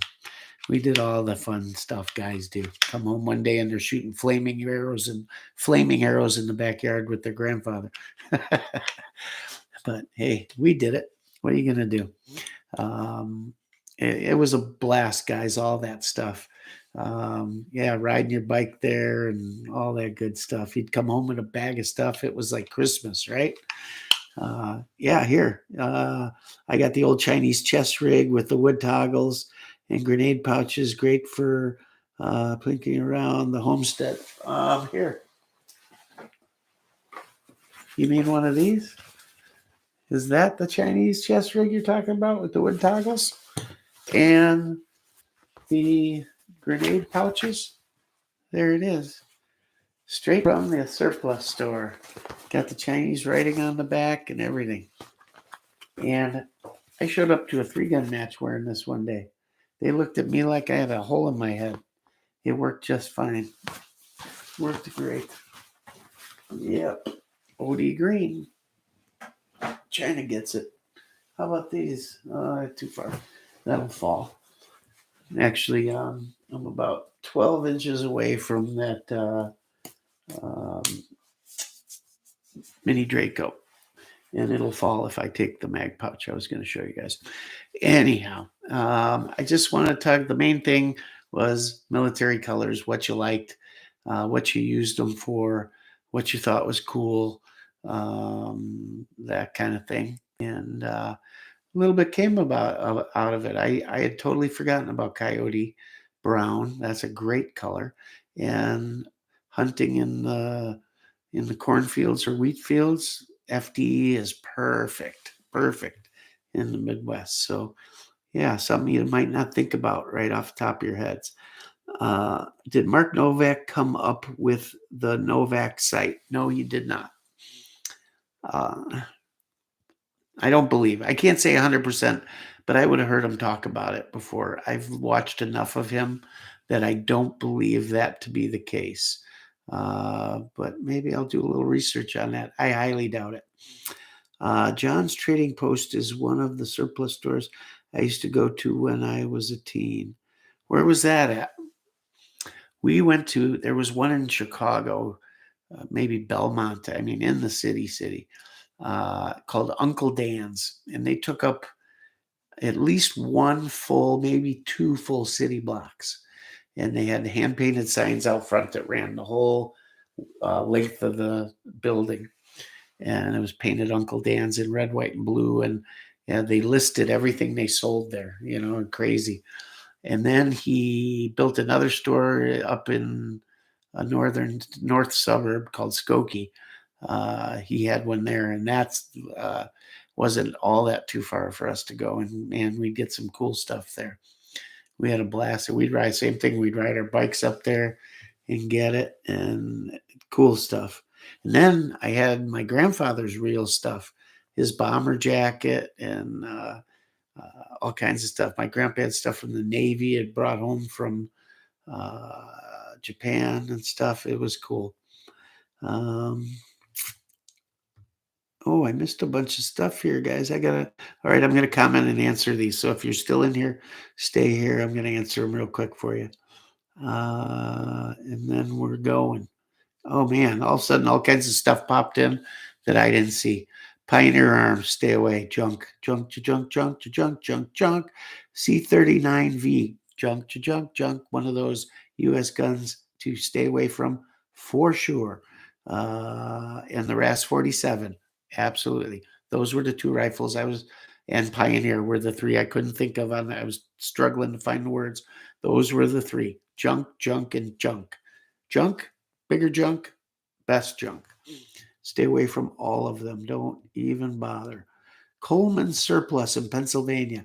I wonder if any of these places are still there. If you know ones that are still there, mention them. Maybe somebody's driving and they come across them. They're so much fun to stop in. He said John's he used to go to when he was a teen. Never been to one up near Wisconsin. No? There's a bunch of them. There's in Milwaukee, we got a big one. A lot of cool stuff. I think Magpul calls those Mag Sand. Oh, they call the FDE Sand. Nobody stocks those. All I see is Coyote everywhere. I got a Zastava RPK 762x39. It has chips on the barrel at the chamber. Can it be welded or do I need a new one? Where do I get one, please? From Martin Co. So when you say chips on the barrel at the chamber, so on the inside of the chamber, there's chunks missing, or on the outside? And when you say if it's the outside, is it on the portion that gets pushed into the trunnion, or is it internal in the chamber as you're coming into the chamber, or is it on the chamber walls? Where is it? Yeah, and I had mentioned IO as being junk. They are the biggest junk for sure. Do not grab a gun by IO. You will own it forever or end up scrapping it because no one will take it off your hands. No dealer will take it in trade. Nobody wants it. You were the one guy that they found someone that didn't do their research and bought and you'll never get rid of it. So don't buy it. Those are the 4 guns for sure to stay away from. I mean, don't tempt me with a good time pheasant hunting. Yeah. Any of you guys near southern Wisconsin, shoot me a message. We can set something up. Picked up 10 HKG3 mags, 10 FNFAL mags, and 10 Bulgarian waffle mags, stocking up. I need some FNFAL mags. I had a bunch originals, and I can find 2 of them. I don't know what happened to at least another 8 I had, and I've searched everywhere. I don't know if they got lost in a move, somebody stole them. I don't know. I can't find them, and I don't even want to think about what they're worth today, because they were Belgian FN FAL mags for my Belgian FN.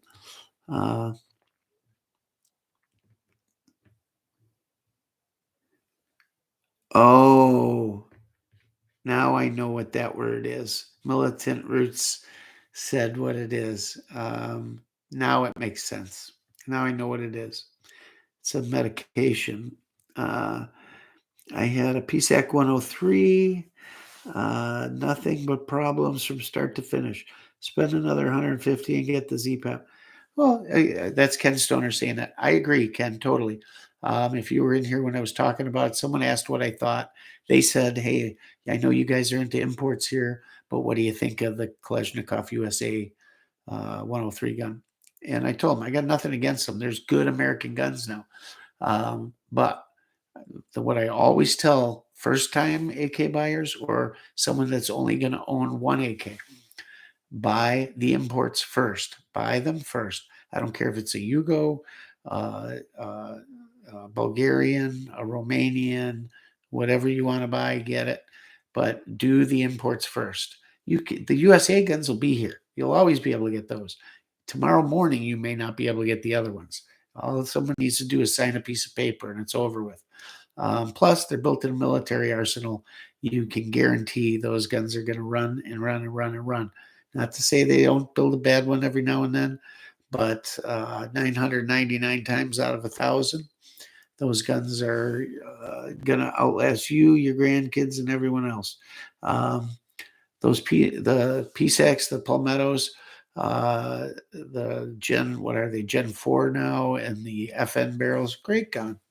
I'd own one, but not before my imports. I get imports first, then you want to add one for maybe a shooter. You don't want to screw up your expensive collectible stuff. You want to shoot that, that's fine. It's kind of why I bought my NPAP back in the day. That was my shooter. But I agree that, and I always say the ZPAP is the best gun for the money right now. Best AK pattern rifle for the money right now. M70s are great, man. Very happy with it. They certainly are. My first ones were Yugos, and they're still some of my favorite. Yeah, I've had same philosophy with only buying imports. Got a nice little collection. Only reason asking about Kalashnikov USA is I missed out on a Russian gun. I did too. I don't have any Segas, and I could have had them, and I was buying other stuff. So I missed out. Will I buy one? Not at today's prices. If they stabilize or come down a hair, or I see that's where they're going to stay, yeah, I'll probably find one new in the box and buy it to have one. And it'll be a 7.62 gun as well. But I got to do it. Let's see. Let's not forget the Facebook random excellent mil-spec AK. Oh, FB Radom. Absolutely. I'm sorry, I did leave them. I tend to leave the Polish guns out.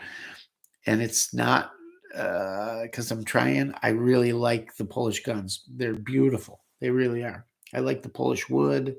They're just nice guns. Really are. Yeah, don't overlook them. I need a Polish gun. I don't have one. The winner 78-79 killed off the wild birds in northern Illinois. I'm sure it had something to do with it. 78-79, I was living in the city of Chicago with my parents. A huge storm. They canceled school for like a week. We had snowmobiles at the time, so we got to ride those all around the city streets of Chicago. Uh, my dad had a Jeep Chief Cherokee with a plow for plowing his restaurants. And he was doing the whole block, all the neighbors and everything. Everybody was out helping each other, digging out the cars, because all your cars back, then were rear wheel drive. And it was a ton of snow. They didn't have the main streets cleared. They didn't have the highways cleared, let alone the main streets, let alone the side streets. I remember it being a couple weeks later when Chicago garbage trucks finally got to the side streets to clear some snow. I remember being on the roof of the house with a Taurus snowblower. He used a snowblower. My dad could have killed me to get the snow off the roofs. And we didn't jump off the garage roof. We stepped off. That's how high the snow was. We rode the snowmobiles damn near to the Wisconsin border. Had a blast. What a weekend. Family, friends. It was a neighborhood feeling. Everybody was outside helping everybody. It's not like you see today. It was just, you're out there plowing a neighbor out and they bring out food and sandwich or a beer. And matter of fact, my dad ended up getting so crocked because all the neighbors were bringing out, he'd plow them out and they were so happy to be plowed out. They'd give him a drink or a beer. And by the time he was almost done with the whole block, the whole city block, both sides, and he was so drunk he finally hit a car with the plow. And I think at the end of the day, I'm sure he paid for it. But I don't think the guy was even mad because everybody was helping everybody. Let's see. Yeah, and I'm sure that could have killed off a lot of the birds, but I did the majority of my childhood pheasant hunting between that. I went into high school in 80. So I did the majority of my pheasant hunting from like 78 to 84, 85. And we had plenty of wild birds all the way through the 80s. Plenty. We never lacked birds. I mean, wasn't like South Dakota where 200 birds had come up on a field, but we always saw birds and got birds. I'm sure it thinned it out. But why wouldn't the DNR come and replace them? I think it happened long after that. Cleaner farming practices. Nobody left hedgerows anymore. Nobody left fence lines anymore. They cut it all clean. There was no place for them to go. Coyotes got them. It was a lot of things, mostly farming practices that got them. But they could so easily stock the entire state. Just get pheasants forever and just start dropping birds. There's so much farmland. It would really do a lot of good. You'd lose a bunch to coyotes the first year. If you did it a few years in a row and those original ones start learning, you'd have wild birds again, no problem. I live in McHenry, work in Lincolnshire, small world. Yeah, Lincolnshire, I had family there, spent a lot of time there. Had family that went to Stevenson, and nice town. Very nice town. My parents actually lived there for a while. Knowing me, I will probably pick up some more imports until I come across a Russia gun. Yeah, me too. Same thing. Tim Farley, he retracted his message. Then he said, oh, can't say that word, or whatever it's called yeah, I know. Somebody said they will flag me, and they would if for that, so I'll stay away from it. The bullpup shoot. Yep, I got that one. I'm just a little slow tonight, guys. That's all. Pheasant hunting here in NEPA too. Any thoughts on the Kalashnikovs USA side folder? Absolutely. Great gun. What a great, they do such a nice job. Everything they touch is super nice. It's crazy that the KUSA guns are almost the same price as a Wasser, right? So much better too. But Wasser is a mainstay. Got to have one. Your best stories are when you start uh, wondering. Don't be sorry. Right? Well, wandering. Yeah. Love that Kavar knife. Kavar? What Kavar knife? Oh, the Kershaw knife, you mean?